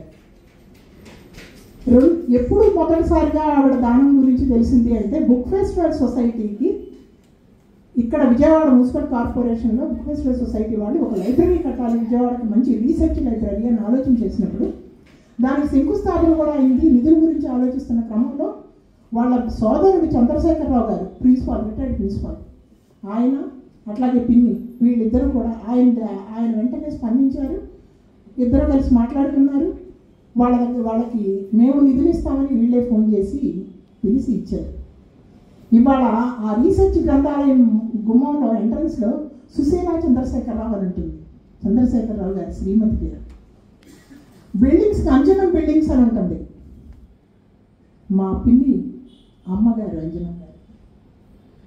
ఆవిడని ఎందుకు స్మరించుకున్నా, ఎంత స్మరించుకున్నా ఆవిడ రుణం నేను తీర్చలేను, ఆవిడ పేరు ఎక్కడ పెట్టినా అని అనుకున్నాను. ఎందుకు అనుకుంటా ఆవిడ పిల్లలు చిన్న వయసులో ఉండగానే వాళ్ళ తండ్రి చనిపోయాడు. వీళ్ళంతా చిన్న వయసులో ఉన్నారు.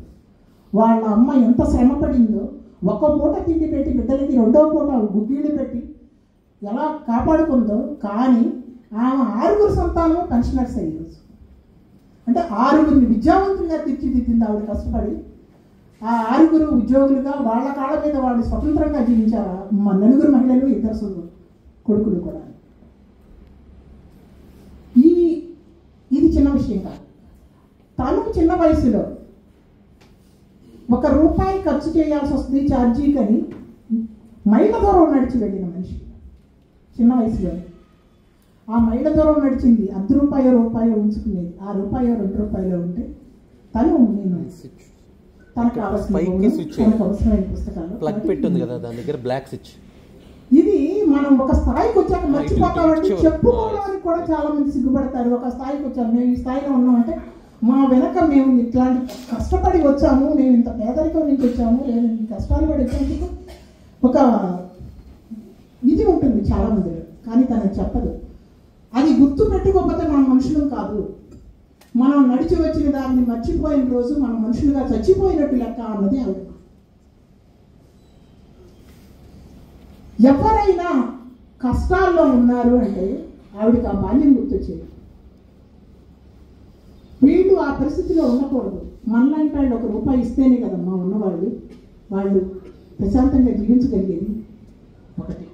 చాలామంది సేవ అంటే ఎవరికైనా కష్టం వస్తే ఒక ₹10 ఇవ్వడం అనుకుంటారు, ₹100, ₹1000 దానం చేయడం అనుకుంటారు, అతని చేతులు చెప్పుకుంటారు. కానీ మాకు కష్టం వచ్చింది, మాకు ఏదైనా సహాయం చేయండి అని ఎవరైనా వస్తే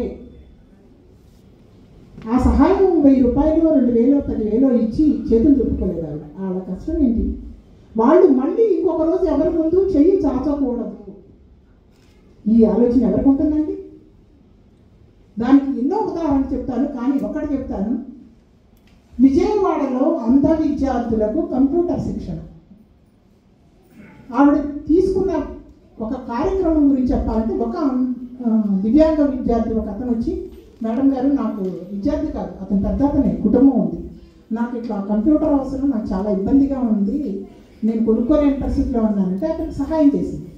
చేసిన తర్వాత తెలిసింది అతనికి అపాత్ర దానం చేశాను అని. అతను అడిగింది, నీలాంటి వాళ్ళు ఇంకెంతమంది ఉన్నారు ఈ విజయవాడలో అంటే. ఒక బ్లైండ్ స్టూడెంట్, బ్లైండ్ పర్సన్ తన దగ్గరకు వస్తే అసలు ఈ బ్లైండ్ పర్సన్స్ ఎంతమంది ఉన్నారు మన చుట్టూ, వీళ్ళు ఎన్ని ఇబ్బందులు పడుతున్నారు అని తెలుసుకునే మనుషులు ఎవరైనా ఉంటారండి? అడిగింది ఆవిడ. అతను సరైన సమాచారం ఇవ్వలేదు, బాధపడింది. వెంటనే చాలామంది, బహుశా విజయమేరి నిర్మల్ గారు కూడా ఉన్నారు ఇక్కడ, ఇట్లాంటి వాళ్ళు చాలామందితో మాట్లాడి ఎక్కడెక్కడ ఉన్నారో మొత్తం తీసుకొని లిస్ట్ చేస్తే మొత్తం 45 మంది ఏమో అయినట్టు 2 బ్యాచెస్ కదా, 60 మంది స్టూడెంట్స్. ఫస్ట్ ఒక 45 మంది బ్యాచ్, ఇది మొత్తం 2 బ్యాచెస్గా వచ్చారు. వాళ్ళందరినీ పిలిచి వాళ్ళందరికీ ఏం కావాలి? కంప్యూటర్ కోర్స్ కావాలి. ఆ కంప్యూటర్ కోర్స్ ఎక్కడ ఉంటుంది? బెంగళూరులో ఉంటుంది.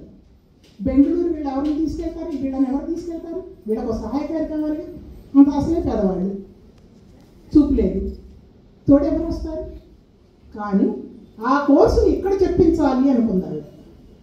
ఈ కోర్సు చెప్పించడం కోసం బీడీపీఎస్ కృష్ణకుమార్ గారితో మాట్లాడింది. బీడీపీఎస్ కృష్ణకుమార్ గారు ఏం చెప్పారంటే, ఆ కోర్సు అసలు మన దగ్గర లేదు మేడం గారు అని. ఆవిడ మీరింత తప్పన చెందుతున్నప్పుడు నేను దీన్ని ఛాలెంజింగ్గా తీసుకుంటానని ఆ కోర్స్ తీసుకొని వాళ్ళు ట్రైన్ అప్ అవుతూ స్టూడెంట్స్కి ఎడ్యుకేషన్ అందించారు. ఎటువంటి పరిస్థితుల్లో కూడా చెప్తాను వినండి, అది సమైక్యాంధ్ర ఉద్యమ రోజు. సమైక్యాంధ్ర ఉద్యమం జరుగుతున్న రోజుల్లో బస్సులు లేవు, నడవడానికి దారులు లేవు, ఎటు వెళ్ళాలి కదలడానికి లేదు. వీళ్ళందరూ విద్యార్థులు, వీళ్ళందరికీ కూడా ఆటోలు, మా షేర్ ఆటోలోనూ అందరూ కలిసి రండి, వాళ్ళ ఛార్జీలు నేను ఇస్తాను.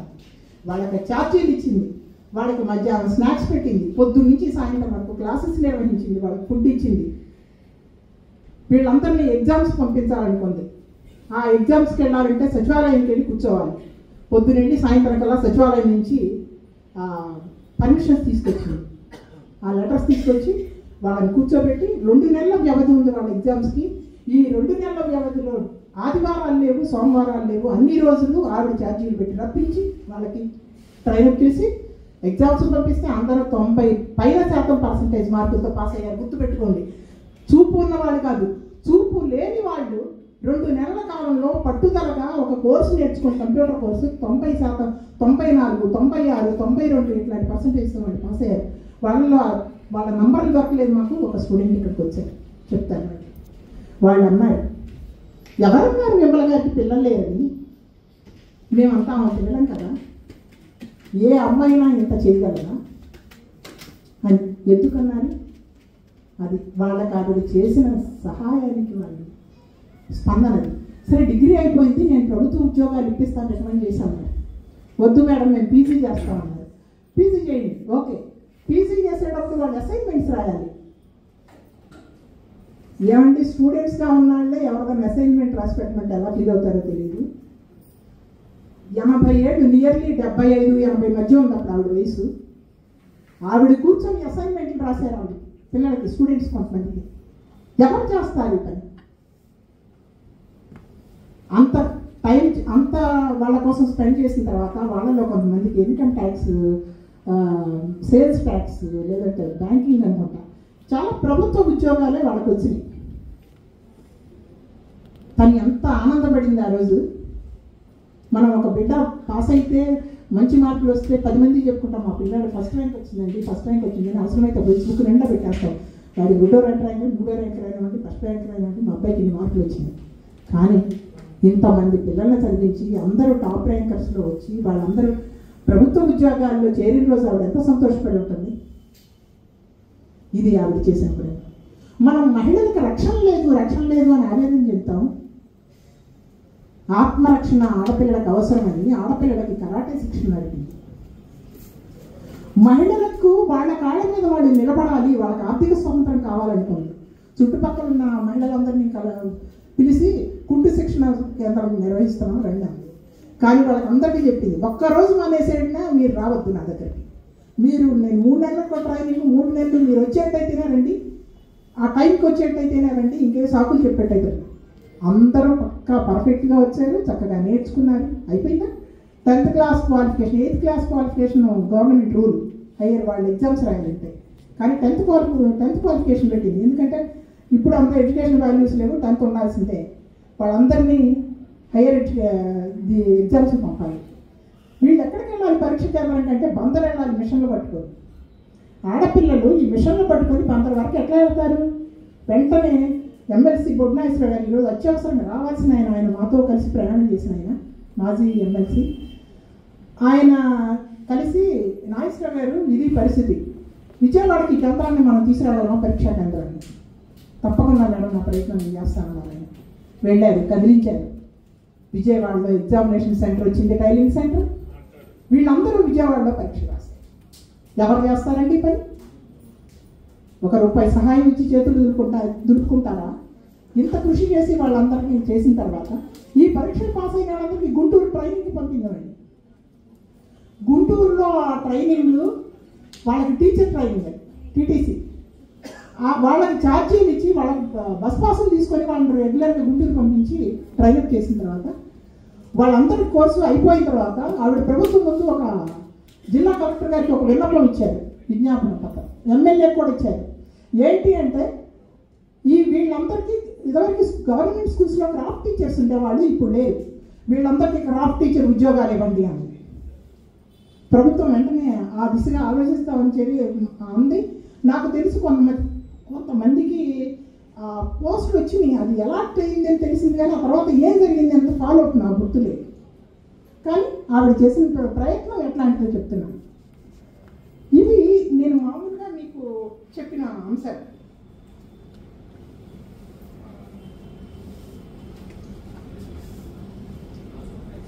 ఇది విమల గారు ఉన్నప్పుడు ఒక రకంగా సాగిన సేవా కార్యక్రమాలు. ఈ అన్నింటిలోనూ తర్వాత నేను చెప్పడం మర్చిపోయింది ఏంటంటే, ప్రభుత్వ పాఠశాలలో తను చెప్పేశాడు, ప్రభుత్వ పాఠశాలలో ఆర్థిక బెదరికంగా ఉన్న పిల్లలు, ప్రతిభావంతులైన వాళ్ళకి మాత్రమే స్కాలర్షిప్స్ ఇవ్వాలి. ప్రతి సంవత్సరం జూన్ నెలలో ఆ పని జరిగేది. విజయమేరీ వాళ్ళు కూడా ఆ సహాయం పొందిన వాళ్ళు ఉన్నారు నాకు తెలిసి.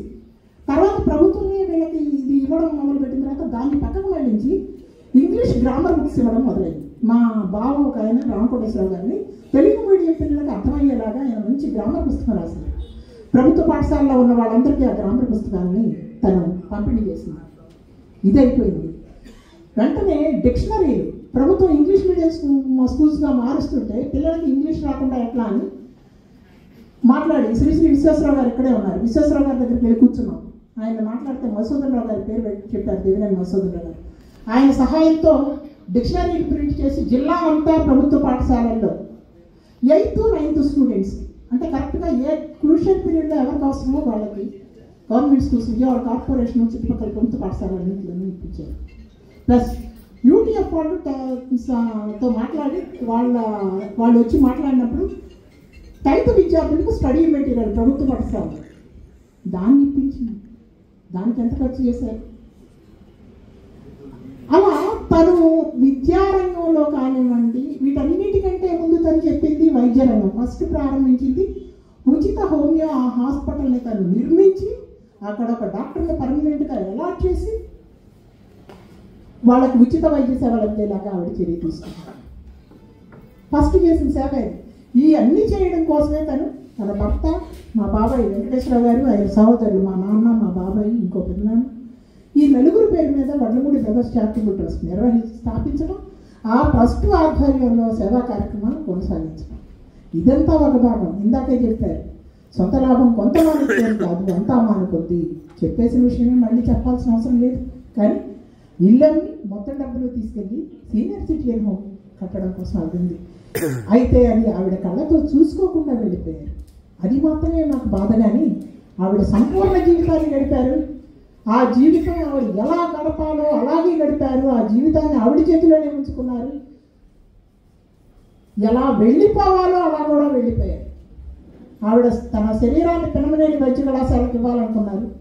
హైదరాబాద్లో వాళ్ళ చెల్లి గారి ఇంటి దగ్గర ఉన్నారు. అక్కడి నుంచి చనిపోగానే ఇక్కడ విజయవాడ చేరుకొని విజయవాడ నుంచి గొల్లపూడిలో కొంతసేపు సందర్శనార్థం ఉంచాం. చాలామందికి మేము అందించగలిగిన వాళ్ళ వరకు సమాచారం అందించాం. వాళ్ళు వచ్చారు, అందరూ నివాళులు అర్పించారు. ఆవిడ శరీరాన్ని అక్కడ ఇచ్చాం.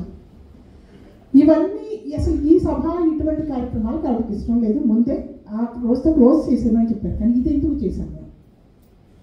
ఇటువంటి ఒక ఇన్స్పైరింగ్, ఒక స్ఫూర్తినిచ్చే జీవితం మన కళ్ళెదురుంటే తెల్లారు లేస్తే చిన్న బొచ్చ శ్రీరామ రక్ష, లేదంటే ఎవరి నుంచి ఎటువంటి ఒక పని చేయాలంటే మన ప్రయోజనం ఏమిటి అని ఆలోచించేవాళ్ళు. ఇందాకే చెప్పారు, దేశాన్ని అమ్ముకు తింటున్న వాళ్ళు, ఇట్లాంటి వాళ్ళందరూ పెరిగిపోతున్న కాలంలో ఆవిడ ఖచ్చితంగా ఆవిడ స్ఫూర్తిని కొంతమందికి అందజేయాలి అన్న ఉద్దేశం వడ్లమూడి బ్రదర్స్ చారిటబుల్ ట్రస్ట్ ఈ సంవత్సరాల సభను ఏర్పాటు చేసింది. సరే, ట్రస్టుని తర్వాత తరానికి అందజేసింది. మా సోదరుడు వడ్లమూడి రామకృష్ణకి మేనేజింగ్ ట్రస్టీ బాధ్యతలు చెప్పింది. అమౌంట్ని ట్రస్ట్ని అందజేసింది, హ్యాండ్ ఓవర్ చేసింది. ఈ ట్రస్ట్ చేయాల్సిన బాధ్యతలు ఆవిడ ఇది మార్గం అయితే సేవా మార్గం మా ముందు పరిచిందో ఆ సేవా మార్గంలో పయనించడం మొదలుపెట్టాం. మేము ఉచిత వైద్య పరీక్షలు నిర్వహించడం, అట్లాగే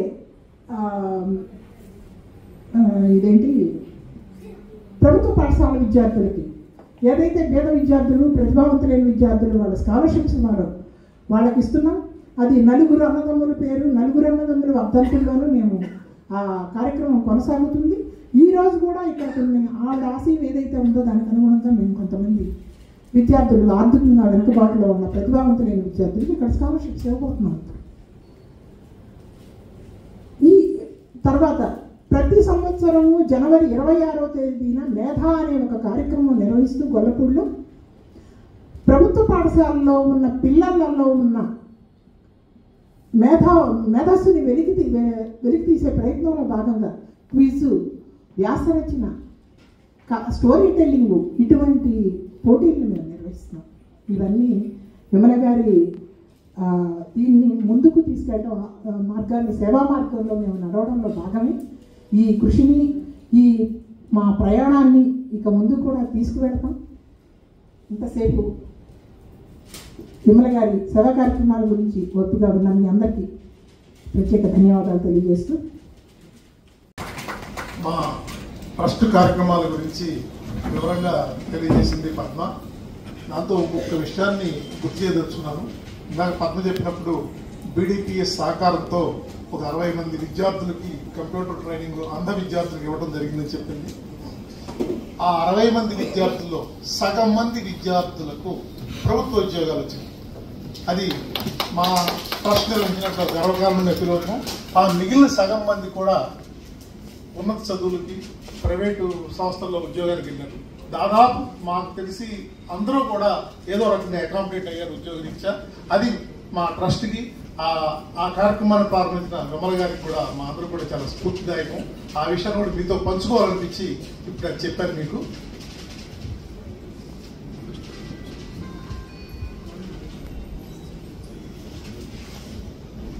బుక్ ఫెస్టివల్ సొసైటీ తరఫున ఇతను రాలేకపోయినా ఇప్పుడు వాళ్ళ తరఫున ప్రతినిధులు వచ్చి ఉన్నారు. గోడ నారాయణ గారిని మాట్లాడవలసిందిగా ఆహ్వానిస్తారు.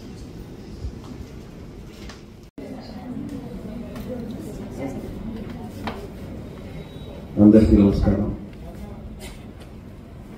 విజయవాడ బుక్ ఫెస్టివల్ సొసైటీ స్థాపించి దాదాపు 38-40 సంవత్సరాలైంది.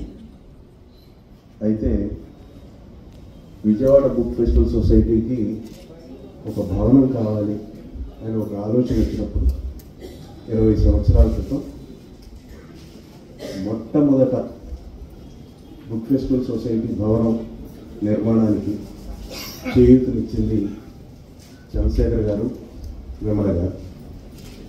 ఆ రోజుల్లోనే చంద్రశేఖర్ గారు ఒక 10 లక్షల రూపాయలు, విమల గారు ఒక 2.5 లక్షల రూపాయలు ఇవ్వడంతో మొదలైన బుక్ ఫెస్టివల్ సొసైటీ భవనం ఆ తర్వాత మరికొంతమంది ఇచ్చిన ఆ సహకారం వల్ల సాకారమైంది. బుక్ ఫెస్టివల్ సొసైటీ వాళ్ళందరికీ ఆనందకరం, గర్వకారణం ఏంటంటే భారతదేశం మొత్తం మీద వివిధ రాష్ట్రాల్లో ఉన్న బహుశా 100కు పైగా బుక్ ఫెస్టివల్ సొసైటీల్లో సొంత భవనం ఉండి 365 రోజులు గ్రంథాలయ కార్యక్రమాలు కానీ, సంవత్సరానికి కనీసం ఒక 50-60 సాహిత్య కార్యక్రమాలు కానీ, ఆఖరికి ఈ మధ్యకాలంలో మొదలుపెట్టిన ఆంధ్రప్రదేశ్ గ్రంథాలయ పునర్వికాస ఉద్యమం కానీ, ఇవన్నీ కూడా ఒక్క విజయవాడ బుక్ ఫెస్టివల్ సొసైటీ వాళ్ళకే చెందింది. దానికి మొట్టమొదట సహకరించిన సోర్పునేని విమల గారు. ఆమెకి కేవలం ఒక సాంఘిక, సామాజిక, సాహిత్య సేవా కార్యక్రమం కాకుండా ఎన్ని రకాల విషయాల్లో ఎన్ని రకాలుగా బాధలు పడుతున్న వాళ్ళకు కానీ, ఇబ్బంది పడుతున్న వాళ్ళకు కానీ, అవసరం ఉన్న వాళ్ళకు కానీ సహాయం చేశారనేది వడ్లమూడి పద్మ గారు చాలా వివరంగా మనందరికీ తెలియజేశారు. అటువంటి వారిని పోగొట్టుకున్నా కానీ వారి ఆర్తిని, వారి ద్వారా వచ్చిన స్ఫూర్తిని మాత్రం మనం ఎవరం పోగొట్టుకోమని చెప్పి తెలియజేస్తూ ధన్యవాదాలు.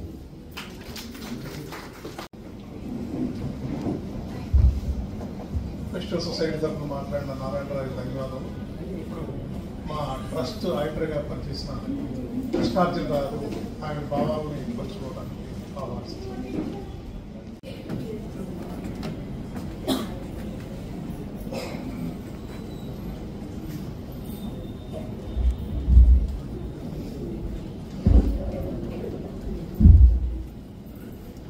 అందరికీ నమస్కారం. ఎక్కువ సమయం తీసుకోకుండా 2 విషయాలు మాత్రం చెప్తాను. విమల గారు మేము ఒకే రోడ్లో ఉన్నాం, పక్క పక్కన. ఆమె సేవా కార్యక్రమాలు దగ్గర చూస్తూ ఒకరోజు ఇవి మీరు వ్యక్తిగతంగా చేస్తున్నారు, అది మీకు చిరస్మరణీయంగా ఉండాలంటే ఒక ఆర్గనైజేషన్ ద్వారా చేస్తే మంచిది అని ఒక డిస్కషన్ వచ్చింది. ఒక రోజు ఈ తరంతో నాకు ఇంత ముందే వచ్చిందండి, కానీ సహకారం చేసే మనుషులు కొదవయ్యారు. మీరే సార్ చెప్పారు కాబట్టి నాకు తెలియదు ఎన్నో నుంచి మీరు ఇక్కడ ఈ వృత్తిలో ఉన్నారని చెప్పి నేను చెప్పిన వెంటనే ఆ క్షణంలోనే దాన్ని రూపుదాల్చడానికి ప్రయత్నం చేసి వారి నిస్వార్థమైన సేవ ఏంటంటే వారి ఇంటి పేరు కావాలని కోరుకుంటారు అందరూ. కానీ ఆయన భర్త గారి ఇంటి పేరుతో వారి బ్రదర్స్ అందరితో ముడిపడి ఉన్న నేమ్ సెలెక్ట్ చేసి ఆ నేమ్తో రిజిస్ట్రేషన్ చేయడం జరిగింది. ఆ రకంగా అది ఉద్భవించి ఎన్నో కార్యక్రమాలు చేశారు. అవి చెప్పడం కోసమే నేను ఇచ్చాను. ఆ ఇంట్లోకి వెళ్ళినప్పుడు నేను ఎప్పుడన్నా కొద్దిగా లోపలికి వెళ్ళి చూస్తూ ఉండేవాడిని. ఈ నిరాడంబర జీవితం గురించి ఏంటి, మన ఇళ్లలో ఎవరింట్లో చూసినా సరే అన్ని పెట్టిన బట్టలు ఉంటాయి. ఆ దగ్గర మాత్రం 3-4 చీరలు నాకు కనిపించాయి. ఇదేంటి మేడం అంటే, ఎందుకు బాబు ఇంత మించి మనకు అవసరం ఉంది ఆయన. అది వారి నిరాడంబరత. ఈ రోజున ఆమెని ఆదర్శంగా తీసుకోవాలి అందరూ ఆడవాళ్ళు. నగలు కానీ ఎటువంటి ఆడంబరాలు ఆమెకు అవసరం లేదని చెప్పి అంత సాక్రిఫైస్ చేశారు. సో నేను అబ్జర్వేషన్ ఏంటంటే, వారి చూపులు నిస్వార్థమైనవి, వారు చేసే పనులు నిస్వార్థం, అన్నీ నిస్వార్థమే, ఏ స్వార్థం లేదు. స్వార్థం వల్ల సేవ సేవ సేవ. అటువంటి సేవామూర్తి చివరి క్షణంలో చనిపోయి కూడా ఈ దేహం అందరికీ అంకితం. ఈ అణువణువు, నా శరీరం అణువణువు విద్యార్థులకు అంకితం. వారు నాలో ఉన్న అణువు శక్తిని మీరందరూ తెలుసుకొని నాలాగా ప్రపంచానికి ఉపయోగపడాలని కోరుకున్నట్టుగా ఆయన భావంతో ఆ శరీరాన్ని కూడా మన జిల్లాలో మన కాలేజీకి ఇవ్వటం చాలా అభినందనీయం. ఈ వారిని స్మరించుకుంటూ నిరంతరం ఆ సేవాభావం ఉండాలని నేను కూడా కోరుకుంటూ వారిని నివాళులు అర్పిస్తూ థ్యాంక్ యూ వెరీ మచ్. ఇది నాకు అవకాశం కల్పించిన వడ్డమూడి ట్రస్ట్ వారికి నిరంతరం ఆ ట్రస్ట్ ఆ కార్యకలాపాలు చేస్తూ వారిని స్మరించుకుంటూ ఉంటారని, ఇదే రకమైన నీతి నియమాలతో ఆ ట్రస్ట్ నిర్వహిస్తారని కోరుతూ అందరికీ ధన్యవాదాలు. కృష్ణార్జునానికి ధన్యవాదాలు.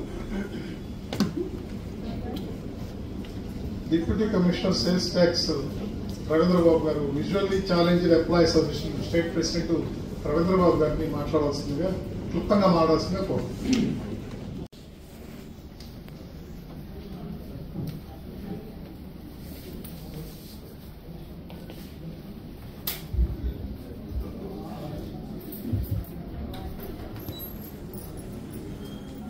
నిజాయితీకి, నిస్వార్థ సేవకు నిలువటద్దంగా నిలిచి ఈరోజు తిరిగి రాని లోకాలకు వెళ్ళిపోయినటువంటి మనందరి అమ్మ విమలమ్మ గారి సంస్మరణ సభకు ఇచ్చేసినటువంటి ప్రతి ఒక్కరికి పేరు పేరున నమస్సమాజాలు తెలియజేసుకుంటున్నాను. ఆల్రెడీ పద్మా మేడం చెప్పారు. అయితే 2012-13 సంవత్సరంలో విమలమ్మ గారి దగ్గరికి ఒక విజువల్ ఇంపైర్డ్ కంప్యూటర్ కోసం పెడితే తను అడిగిన వెంటనే దాన్ని డొనేట్ చేసిన తర్వాత పద్మ మేడం చెప్పినట్టు అపాత్రదానం చేశానని భావించి ఇంకెవరికి దీనివల్ల నీడ్ ఉంది, వాళ్ళకి ఏం కావాలి అనేది తెలుసుకోవాలనేటువంటి ఉత్సుకతతో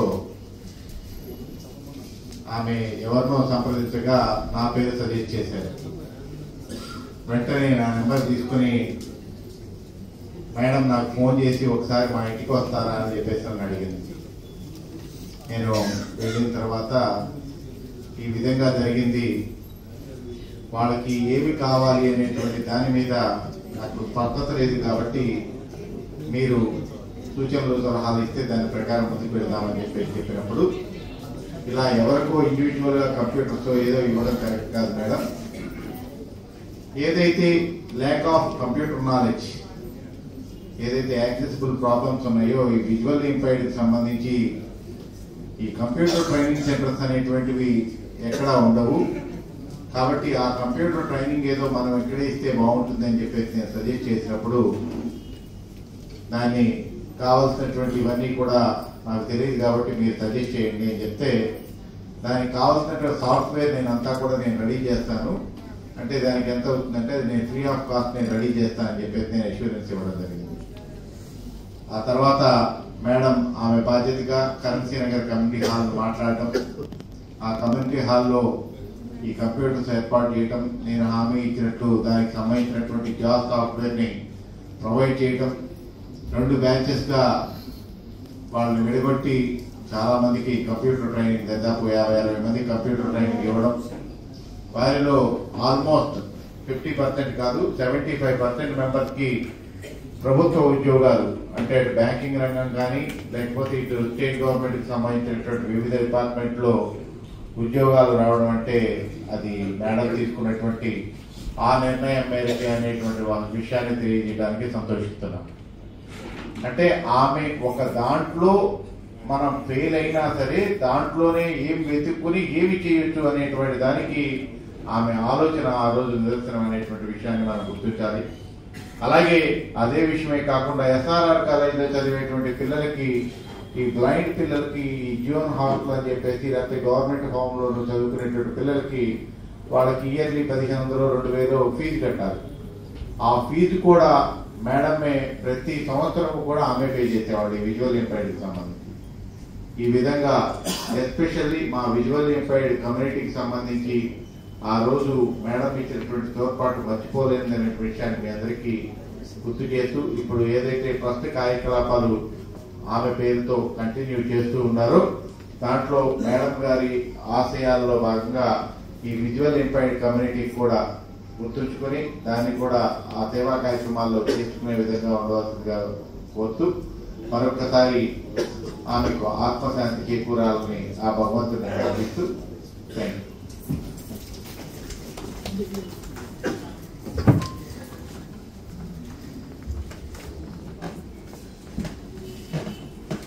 రవీంద్ర బాబు గారికి ధన్యవాదాలు. ఆయన చెప్పిన సూచనలు తప్పనిగా పరిగణలో తీసుకుంటాం. అలాగే Nirmala Vijay Mary principal blind school వాటిని 2 నిమిషాలు మాట్లాడాల్సిందిగా కోరుతున్నాను.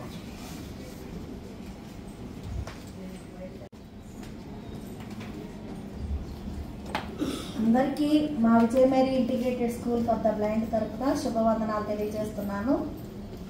విమలా మేడం గారు నాకు 12-13 సంవత్సరాల నుంచి పరిచయం. ఇప్పుడు రవీంద్ర బాబు గారు మాట్లాడారు. వాళ్ళ విజువల్లీ ఎంప్లాయీస్ అసోసియేషన్ తరఫున నేను రిసోర్స్ టీచర్గా పనిచేయడం వల్ల నాకు ఫెలిసిటేషన్ ఇచ్చారు. ఆ రోజు మేడం వచ్చారు. నిజంగా ఆమెను చూసి మనమందరము చాలా నేర్చుకోవాల్సిన విషయం ఉంది. సింప్లిసిటీకి మారిపోయారు విమలమ్మ. నిజంగా నేను ఆ రోజు నాకు పరిచయం అయిన రోజు నుండి అమ్మ అనే పిలిచేదాన్ని. ఆమె ఒక కూతురుతో ఉన్నట్లే మాట్లాడేవాళ్ళు, పేరు కూడా పెట్టేవాళ్ళు కాదు. నాకు నిన్న సాయంత్రం ఆ విషయం విన్న తర్వాత చివరిగా ఆమెను చూడలేకపోయానే అని చాలా బాధేస్తుంది. మరి విమలా మేడం గారి ద్వారా శిక్షణ పొంది ఉద్యోగాలు చేస్తున్నటువంటి విజువల్లీ ఇంపైర్డ్ పర్సన్స్ అందరిలో కూడా ఆమె నిలిచిపోతారు. వాళ్ళ జీవితాలకు ఒక మార్గదర్శే ఆమె లేకపోతే మరి వాళ్ళకి ఆ ఉద్యోగాలు లేవు, వాళ్ళ కుటుంబాలు మనుగడ అనేది కొనసాగలేదు. మరి మా పాఠశాలకు సంబంధించి ఆమె నాకు పరిచయం అయిన తర్వాత ఫోన్లో నేను తర్వాత మాట్లాడాను. అప్పటి నుంచి కూడా ఎప్పుడు స్కాలర్షిప్స్ అనేది ఇవ్వాలి అని అనుకున్నా ముందుగా ఫోన్ చేసి ముందు మీ పిల్లలు ఎంతమందో చెప్పవే అనేవాళ్ళు. నువ్వు ఒకసారి రా మాట్లాడదామా అనేవాళ్ళు. వెళ్ళగానే ఇంతమంది ఉన్నారమ్మా అంటే ముందు అప్లికేషన్స్ మీరు ఫిల్ చేసి ఇవ్వండి, ఆ తర్వాతే వేరే వాళ్ళ ఛాన్స్ ఇద్దాం అనేవాళ్ళు. అట్లా ఆమె మొదటి ప్రిఫరెన్స్ అనేది మా స్కూల్లో ఉన్నటువంటి పిల్లలకు ఇవ్వటం జరిగింది కరోనా ముందు వరకు. తర్వాత ఆమె గుంటూరు వెళ్ళిపోయేటప్పుడు కూడా ఒకసారి రా అని అన్నారు. నేను వెళ్ళాను, చాలా బాధేసింది. విజయవాడ వదిలి వెళ్ళిపోతున్నారా అని. అప్పుడు పట్టించుకోవడానికి ఎవరు కూడా మనం సహాయం చేస్తే తీసుకునే వాళ్ళే కానీ మనం పిలిస్తే ఎవరు రారు అన్నారు. నాకు నిజంగా ఆ మాట అనేది ఎప్పుడు కూడా ఆమెను తలుచుకున్నప్పుడంతా కూడా చాలా బాధ అనిపించేది. మనము ఆమె జీవితంలో ఒక ఆదర్శం ఏంటి అని అంటే, ప్రార్థన చేసే పెదవుల కన్నా సాయం చేసే చేతులు మిన్న అనే విధంగా ఆమె ఎంతమందికి ఎన్ని విధాలుగా సహాయం చేయగలరో అన్ని విధాలుగా సహాయం చేశారు. కానీ కృతజ్ఞత అనేది లేదు అని ఒకసారి ఫీల్ అవటం నేను విన్నాను. మరి నిజంగా ఆమె నిస్వార్థంగా ఆమెకంటూ ఏమీ లేకుండా చివరి అసెట్ అయినటువంటి ఆ ఇల్లు కూడా డిస్పోజ్ చేసి చివరి నయా పైసా వరకు ఆ ఓల్డేజ్ హోమ్ అనేది ఏర్పాటు చేయడానికి వినియోగించడం జరిగింది. చాలా స్పష్టంగా చెప్పారు నాతో, ఇంకా చివరి మజిలీ అదే అని. కానీ మరి అది పద్మ గారు మిగతా వాళ్ళందరూ చెప్పినట్లుగా అది పూర్తయి ఉంటే కనుక చాలా బాగుండేది. మరి అది ఒక్కటే తను సంపూర్తి చేయలేనటువంటి పని అయింది. తర్వాత పూర్తవుతుందండి, కానీ అది పూర్తయి ఉంటే బాగుండేది. మా స్కూల్ పిల్లలకి మరి డిక్షనరీస్ కానీ, అలాగే గ్రామర్ బుక్స్ కానీ, అలాగే 10th క్లాస్ మెటీరియల్ కానీ అన్నీ కూడా తను ఏది చేస్తున్నా కూడా ముందు మీ పిల్లలకి ఎన్ని కావాలి అని అడిగేవాడు. ఆ రకంగా మేము ఆమె మనసులో చిరస్థాయిగా నాటుకున్నాము.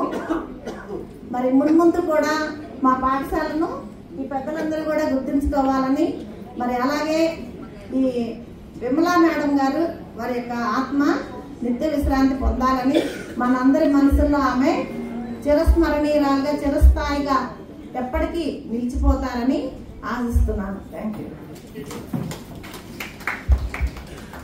విజయ్ గారికి ధన్యవాదాలు. ఇప్పుడు విమల గారి బంధువు హర్నాథ్ గారిని క్లుప్తంగా మాట్లాడాల్సిందే కోరుతున్నాను.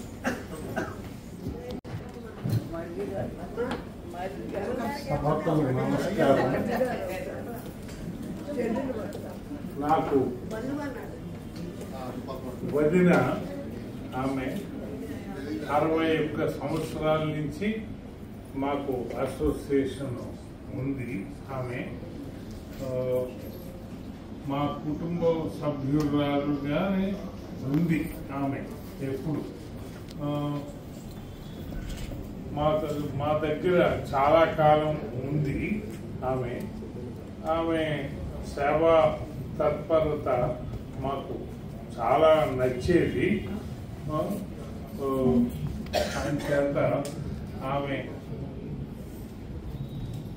సేవా భావము అంతా పద్మ వాళ్ళందరూ చెప్పారు. అందుకని మేము ఆమె సేవా తత్పరతకి మేము నివాళులు అర్పిస్తూ నివాళులు ఇస్తూ నమస్కారం చేస్తాం.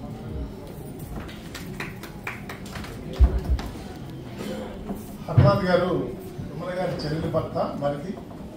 ఆయన జీవితంలో ఆయనకు కూడా ఆవిడ చాలా ఇన్స్పిరేషన్గా అనిపిస్తుంది.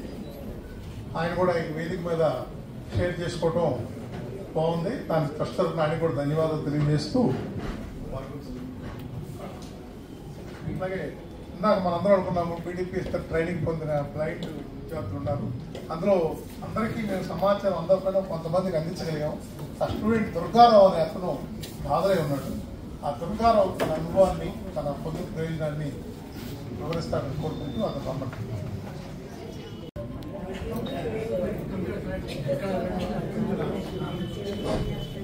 అందరికీ వేదిక మీద ఉన్న పెద్దలకు, వేదిక ముందున్న అందరికీ కూడా నమస్కారం అండి. నా పేరు దుర్గారావు. ఇందాక మా రాష్ట్ర అధ్యక్షులు మన రవీంద్రబాబు అన్నయ్య గారు మాట్లాడినట్టు మేడం గారి దగ్గర విజువలీ ఇంపైర్డ్ పర్సన్స్లో ట్రైనింగ్ తీసుకున్న వాళ్ళలో నేను ఒకడిని. ఫస్ట్ బ్యాచ్ నేను తీసుకున్నాను. సో ఈరోజు నేను ఎంప్లాయీ అండి, స్టేట్ గవర్నమెంట్ మత్స్యశాఖలో వర్క్ చేస్తున్నాను. మేడం గారు ఎంత కష్టపడేవాళ్ళు అనేది మాకప్పుడు సమైక్యాంధ్ర ఉద్యమం జరుగుతూ ఉండేది. మేడం గారు స్టూడెంట్స్ కోసం సింగనగర్ వరకు నడుచుకుంటూ వెళ్ళింది నాకు బాగా జ్ఞాపకం ఉంది. అప్పుడు బస్సులు అవి సరిగ్గా నడవకపోతే ఆటోలు కూడా ఒక రోజు లేని పక్షంలో సింగనగర్లో గవర్నమెంట్ హాస్టల్ ఉంటే అక్కడ వరకు నడుచుకుంటూ వెళ్ళి మా అందా సోదరుల అప్లికేషన్స్ అవి రాసుకొచ్చారు. అది నాకు బాగా అప్పుడు జ్ఞాపకం వచ్చింది. తర్వాత మాకు స్నాక్స్ అరేంజ్ చేయడం, మళ్ళీ వీళ్ళు ఇబ్బంది పడతారు బయటకు వెళ్తే. సో ప్రతిదీ కూడా ఆవిడ సొంత పిల్లల్లాగా చూసుకుంది. 60 మందికి కూడా ఆల్మోస్ట్ అందరం ఎంప్లాయీస్గా సెటిల్ అయ్యామండి. కానీ మాకు అన్ఎక్స్పెక్టెడ్గా మార్నింగ్ తెలియడంతో అందరం రాలేకపోయాం. మేడం గారికి అయితే మేము ఈ జన్మంతా రుణపడి ఉంటాం. మా భవిష్యత్తు తీర్చిదిద్దారు. థ్యాంక్ యూ అండి.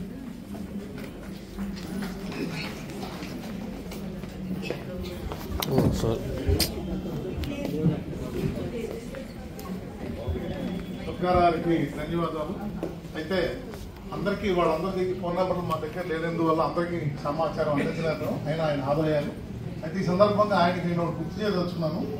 విమల గారి ఆశయం ఈ నేర్చుకున్న విద్యార్థులు మరికొంతమందికి అటువంటి వ్యక్తులకు సహాయం చేస్తేనే ఆమెకి కృతజ్ఞత తెలియజేసినట్టు ప్రత్యేకంగా అవసరం లేదు. అలా చేస్తారని మేము ఆశిస్తున్నాము. ఇప్పుడు చివరిగా కరెన్సీ నగర్ అసోసియేషన్ భార్గవ్ శ్రీ గారిని మాట్లాడవలసిందిగా కోరుతున్నాను. ఇది అయిన తర్వాత ట్రస్ట్ తరఫున ఆర్థిక సహాయం అందజేయడం జరుగుతుంది.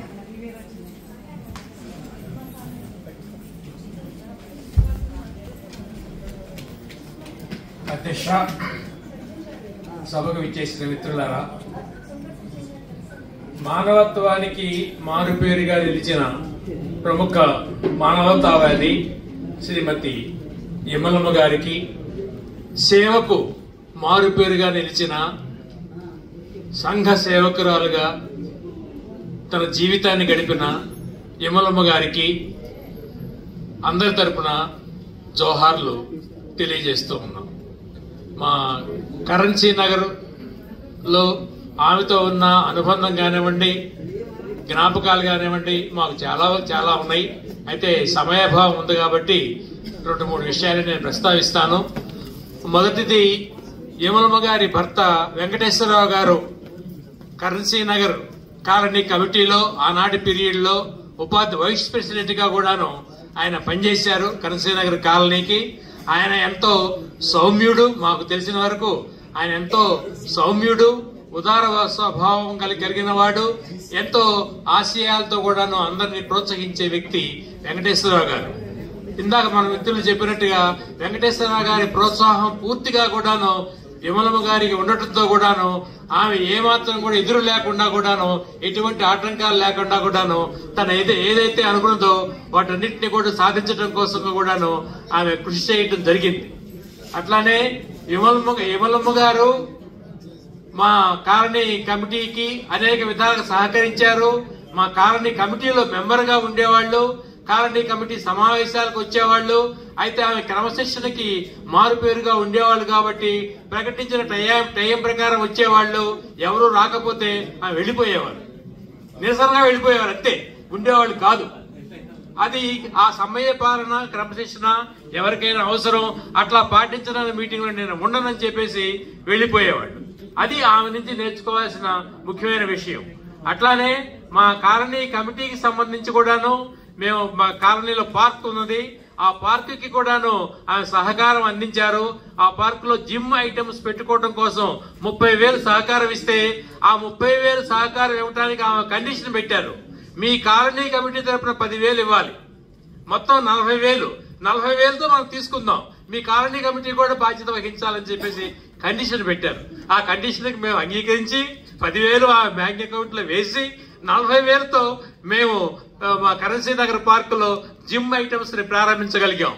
ఆ జిమ్ ఐటమ్ ప్రారంభించడానికి కూడాను ఆమె పిలిస్తే ఆ టైం ప్రకారం వచ్చారు, మిగతా వాళ్ళు రాలేదు, ఆమె వెళ్ళిపోయారు, అంతే.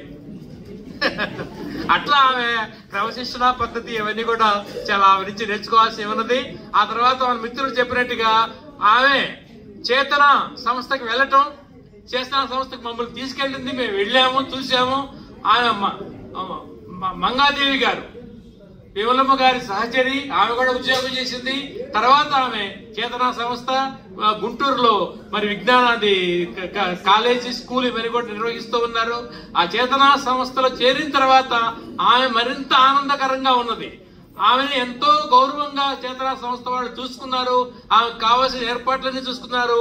ఆమెకి ఏవైతే వాతావరణం కావాలో, చుట్టూ పంటలు, కూరగాయల మొక్కలు, పువ్వులు, వాటన్నిటి మధ్యలో ఆమె ఉండేది. ఇది నాకు చాలా ఎంతో ఆహ్లాదకరంగా ఉన్నది, నాకు చాలా ముచ్చటగా ఉన్నది. ఇక్కడ అందరూ నన్ను చాలా బాగా చూసుకుంటున్నారు అని ఎంతో ముచ్చటపడింది, ఎంతో ఆనందించింది. ఆమె జీవితానికి అంతకంటే ఇంకేం కోరుకోలేదు కూడాను. అటువంటి ఆనందాన్ని అక్కడికి వెళ్ళిన తర్వాత కూడా ఆమె ఆనందించగలిగింది. అటువంటి జీవితాన్ని ఆమె గడిపింది కూడాను. అట్లానే మన మిత్రులు కోరినట్టుగా అన్నట్టుగా కూడాను అక్కడ వృద్ధాశ్రమం కాదు, అది సామాజిక భవనం. సామాజిక భవనం ఎవరికైతే అవసరం ఉంటుందో అటువంటి భవనాన్ని నిర్మించడం కోసం ఆమె మొత్తం ఏదైతే ఉన్నదో అటువంటి కేటాయించి ఆ సామాజిక భవనానికి ఆమె తల్లి పేరు అంజమ్మ గారి పేరు పెట్టుకొని దానికోసం పూర్తిగా కూడాను తన యావదాస్తి మొత్తాన్ని కూడాను దానికి రాసి ఇవ్వటం అనేది ఒక సామాజిక భవనానికి ఒక సామాజిక దృష్టి, సామాజిక భావన ఉన్నవాళ్ళు మాత్రమే ఆ విధంగా చేయగలుగుతారు. అటువంటి సామాజిక భావన కలిగిన మానవతావాదికి మరొకసారి జోహారు తెలుపుతూ ముగిస్తూ ఉన్నాను. భాగ్యశ్రీ గారికి ధన్యవాదాలు. ఈ సందర్భంగా ఒక్కటి గుర్తు చేయదలుచుకున్నాను. చేతనా సంస్థ వారికి ఓల్డ్ ఏజ్ హోమ్ నిర్వహణకి ఇచ్చిన బాధ్యత కూడా వాళ్ళు ప్రారంభించారు. ఆ బిల్డింగ్ కూడా కన్స్ట్రక్షన్ లో ఉంది. కాకపోతే దురదృష్టంతో చూసుకోకుండానే అయిపోయింది. కానీ ఆ బిల్డింగ్ కూడా కన్స్ట్రక్షన్ లో ఉంది. త్వరగా పూర్తి చేస్తారని వాళ్ళు మన హామీ ఇచ్చున్నారు. చివరగా వడ్లమూడి వెంకటరావు మాట్లాడవలసిందిగా కోరుతున్నాను.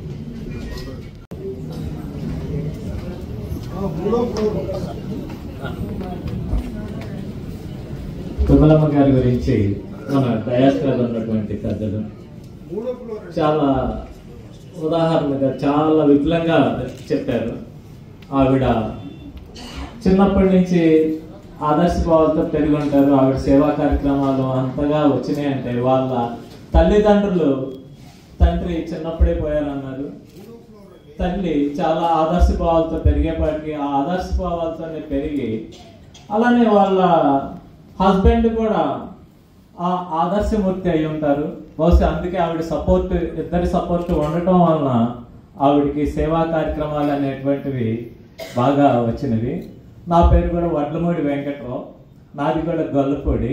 నేను కూడా మెడికల్ అండ్ హెల్త్ డిపార్ట్మెంట్లోనే district medical and health Eluru, Guntur, Hyderabad, ఆఖరికి గొల్లపూడిలో కూడా వర్క్ చేశాను డైరెక్టర్ ఆఫ్ హెల్త్లో. మెడికల్ డిపార్ట్మెంట్లో జనరల్గా పనిచేసినటువంటి వాళ్ళందరికీ కూడా సేవా కార్యక్రమాలు బాగా service department, education, medical, service department. ఈ సర్వీస్ డిపార్ట్మెంట్ ఉండటం వలన ఆవిడకి చాలా ఆదర్శ భావాలు వచ్చినాయి. అందులో especially women's and child welfare అంటే ఉమెన్స్ అండ్ చైల్డ్ వెల్ఫేర్ డిపార్ట్మెంట్లో పనిచేశారు. డిప్యూటీ డైరెక్టర్గా రిటైర్ అయ్యారు. అంటే ఆవిడ ఆ డైరెక్టర్గా పనిచేయటం వలన అక్కడ చేరే వాళ్ళందరూ కూడా ఉమెన్స్ అవనండి, చైల్డ్ వెల్ఫేర్ అవనండి, చాలా బిలో పవర్టీ లైన్లో ఉంటారు. ఆ బిలో పవర్టీ లైన్లో ఉండటం వలన వాళ్ళ భావాలు, ఆ డిజబుల్డ్ పర్సన్స్ వీళ్ళందరూ కూడా ఉండటం వలన సేవా దృక్పథం అనేటువంటిది బాగా జీర్ణించుకుపోయింది. అందుకే ఆవిడ లైఫ్ కూడా ఎండ్ ఆఫ్ ద లైఫ్ కూడా ఈ విద్యార్థులకు ఉపయోగపడాలి అనేటువంటి ఉద్దేశంతో ముందుగానే ఆలోచించేసి మెడికల్ కాలేజీకి డొనేట్ చేశారంటే ఆవిడ ఎంత ఆదర్శమూర్తో మనకి తెలుస్తుంది.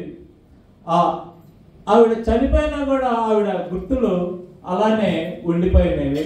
సేవా ట్రస్ట్, వడ్లమూడి ట్రస్ట్ వాళ్ళు ఆ భావాలతో, ఆవిడ భావాలతో ఇంకా ఈ ట్రస్ట్ ని బాగా ముందుకు తీసుకెళ్తా సేవా కార్యక్రమాలు మరింతగా చేయవలసిందిగా కోరుతున్నాను.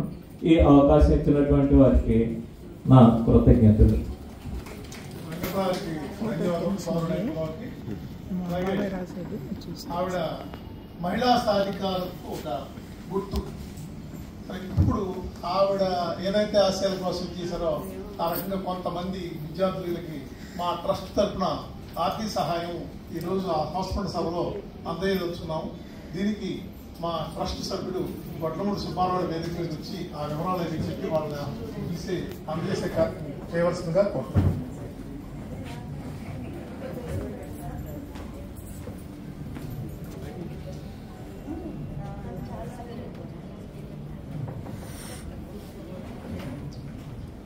ప్రతి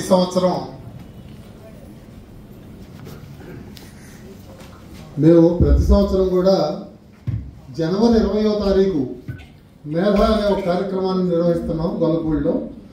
ఆ సందర్భంలోనే ఈ స్కాలర్షిప్లో ఇస్తున్నాం.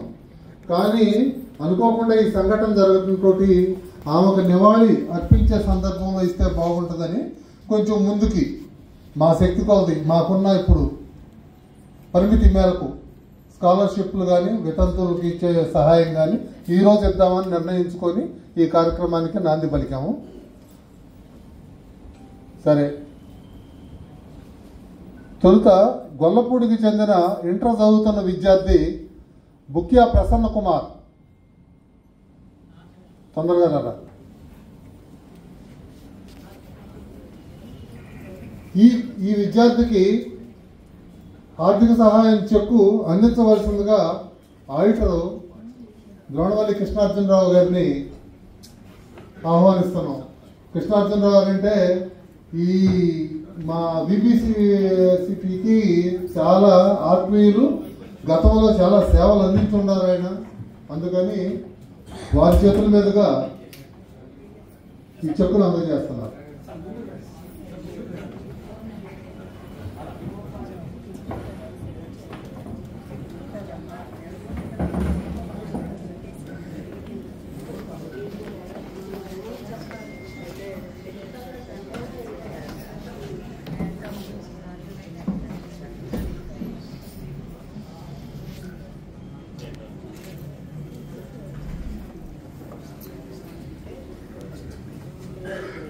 రెండవ విద్యార్థిని మహమ్మద్ అయానా.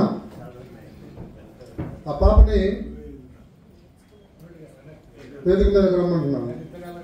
ఆమె ఇంటర్ చదువుతుంది. ఈ వీళ్ళ నాన్నగారు మోటార్ సైకిల్ మెకానిక్, ఆర్థికంగా కొంచెం ఇబ్బందికరమైన పరిస్థితుల్లోనే ఉన్నారు. వీరికి చెక్కులు అందించవలసిందిగా సిఎస్ మేడం గారిని అభ్యర్థిస్తున్నాం.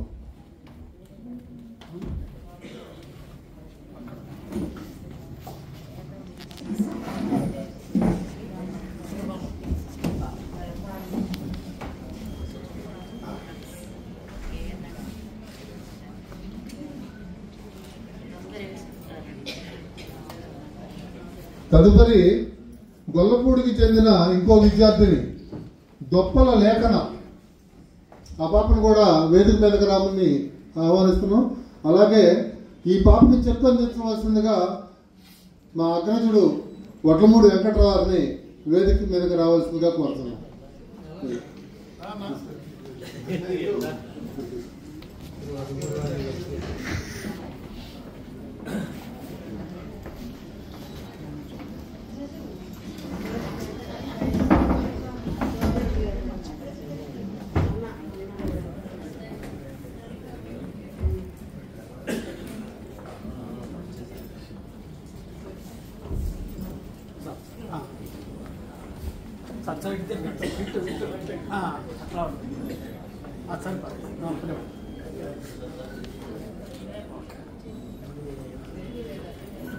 తదుపరి విద్యార్థిని కట్టిపోక మానస. గొల్లపూడికి చెందిన ఈ పాప 10th క్లాస్ చదువుతుంది. ఈ పాపకి చెక్ అందించవలసిందిగా హరనాథ్ గారిని వేదిక మీద రమ్మని కోరుతున్నాను. కింద ఇప్పించేద్దాం, ఇబ్బంది పడద్దు, మీ చేతుల మీద రమ్మండి.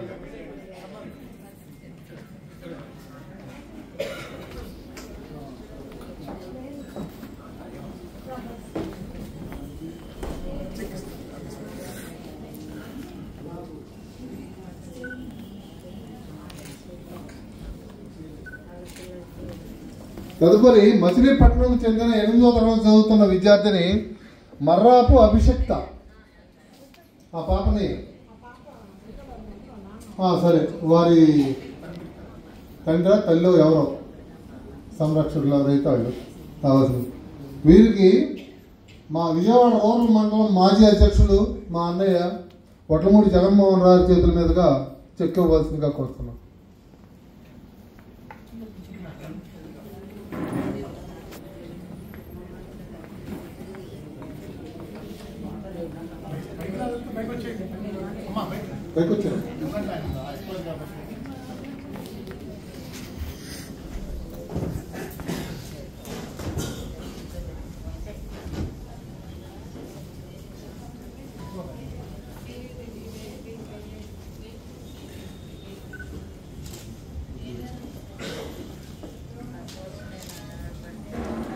తదుపరి గొల్లపూడికి చెందిన విద్యార్థి ఉయ్యాల నవసందీప్.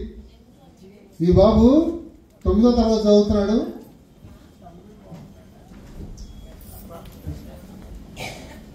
ఈ బాబుకి చెక్ అందించవలసిందిగా సోర్పనేని సురేష్ గారిని ఆహ్వానిస్తున్నాం.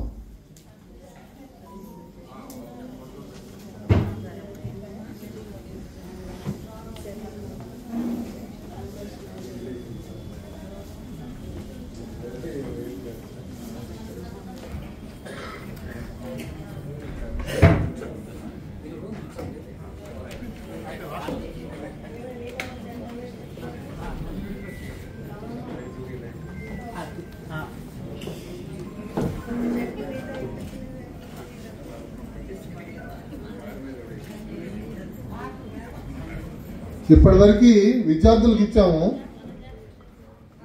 ఇప్పుడు గొల్లపూడికి చెందిన కళ్ళు దానమ్మ అని ఇటీవలే భర్త చనిపోవడం జరిగింది. ఆమెకి కుటుంబ ఖర్చుల నిమిత్తం కానీ ఏదైనా కానీ ఆమెకు ఉపయోగకరంగా ఉంటుందని ఆమెకి కేటాయించడం జరిగింది. ఈ చెక్కు వడ్లమూడి విజయ్ కుమార్ గారి చేతుల మీదుగా ఇవ్వాల్సిందిగా కోరుతున్నాను.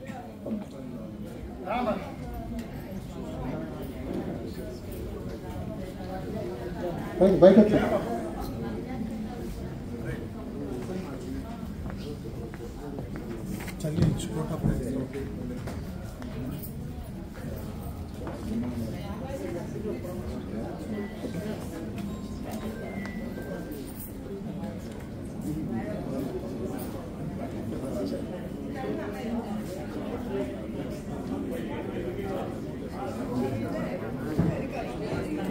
ఇప్పుడు ఇచ్చిన వాళ్ళందరికి కూడా అమౌంట్ ఒక్కొక్కరికి 10,000 రూపాయలు.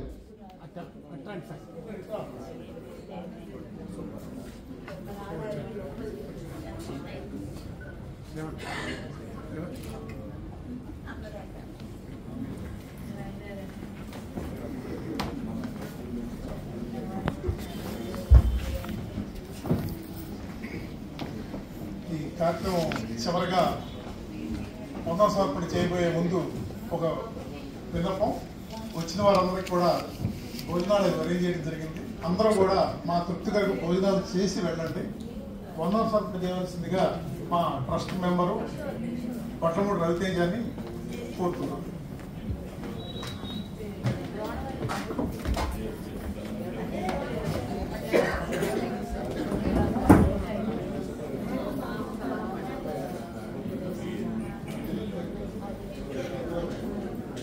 నమస్తే అండి.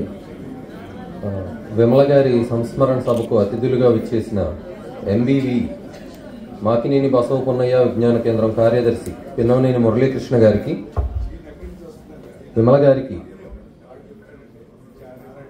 విమల గారితో ఉద్యోగం చేసి ఆమె ఆశయాలకు సహకరించి ఈ సంస్మరణ సభకు విచ్చేసిన సూయిజ్ గారికి, ఉమాదేవి గారికి, ఏపీ పెన్షనర్స్ అసోసియేషన్ అధ్యక్షులు దాలినాయుడు గారికి, విజయవాడ బుక్ ఫెస్టివల్ సొసైటీ తరపున హాజరైన గోళ్ల నారాయణరావు గారికి, visually challenged employees association Ravindrababu గారికి, బ్లైండ్ స్కూల్ ప్రిన్సిపల్ నిర్మల గారికి, ఇంకా హాజరైన ఆహుతులందరికీ Vadlamudi brothers charitable trust Gollapudi తరపున ధన్యవాదాలు తెలియజేస్తూ ఈ సభను ఇంతటితో ముగిస్తున్నాం.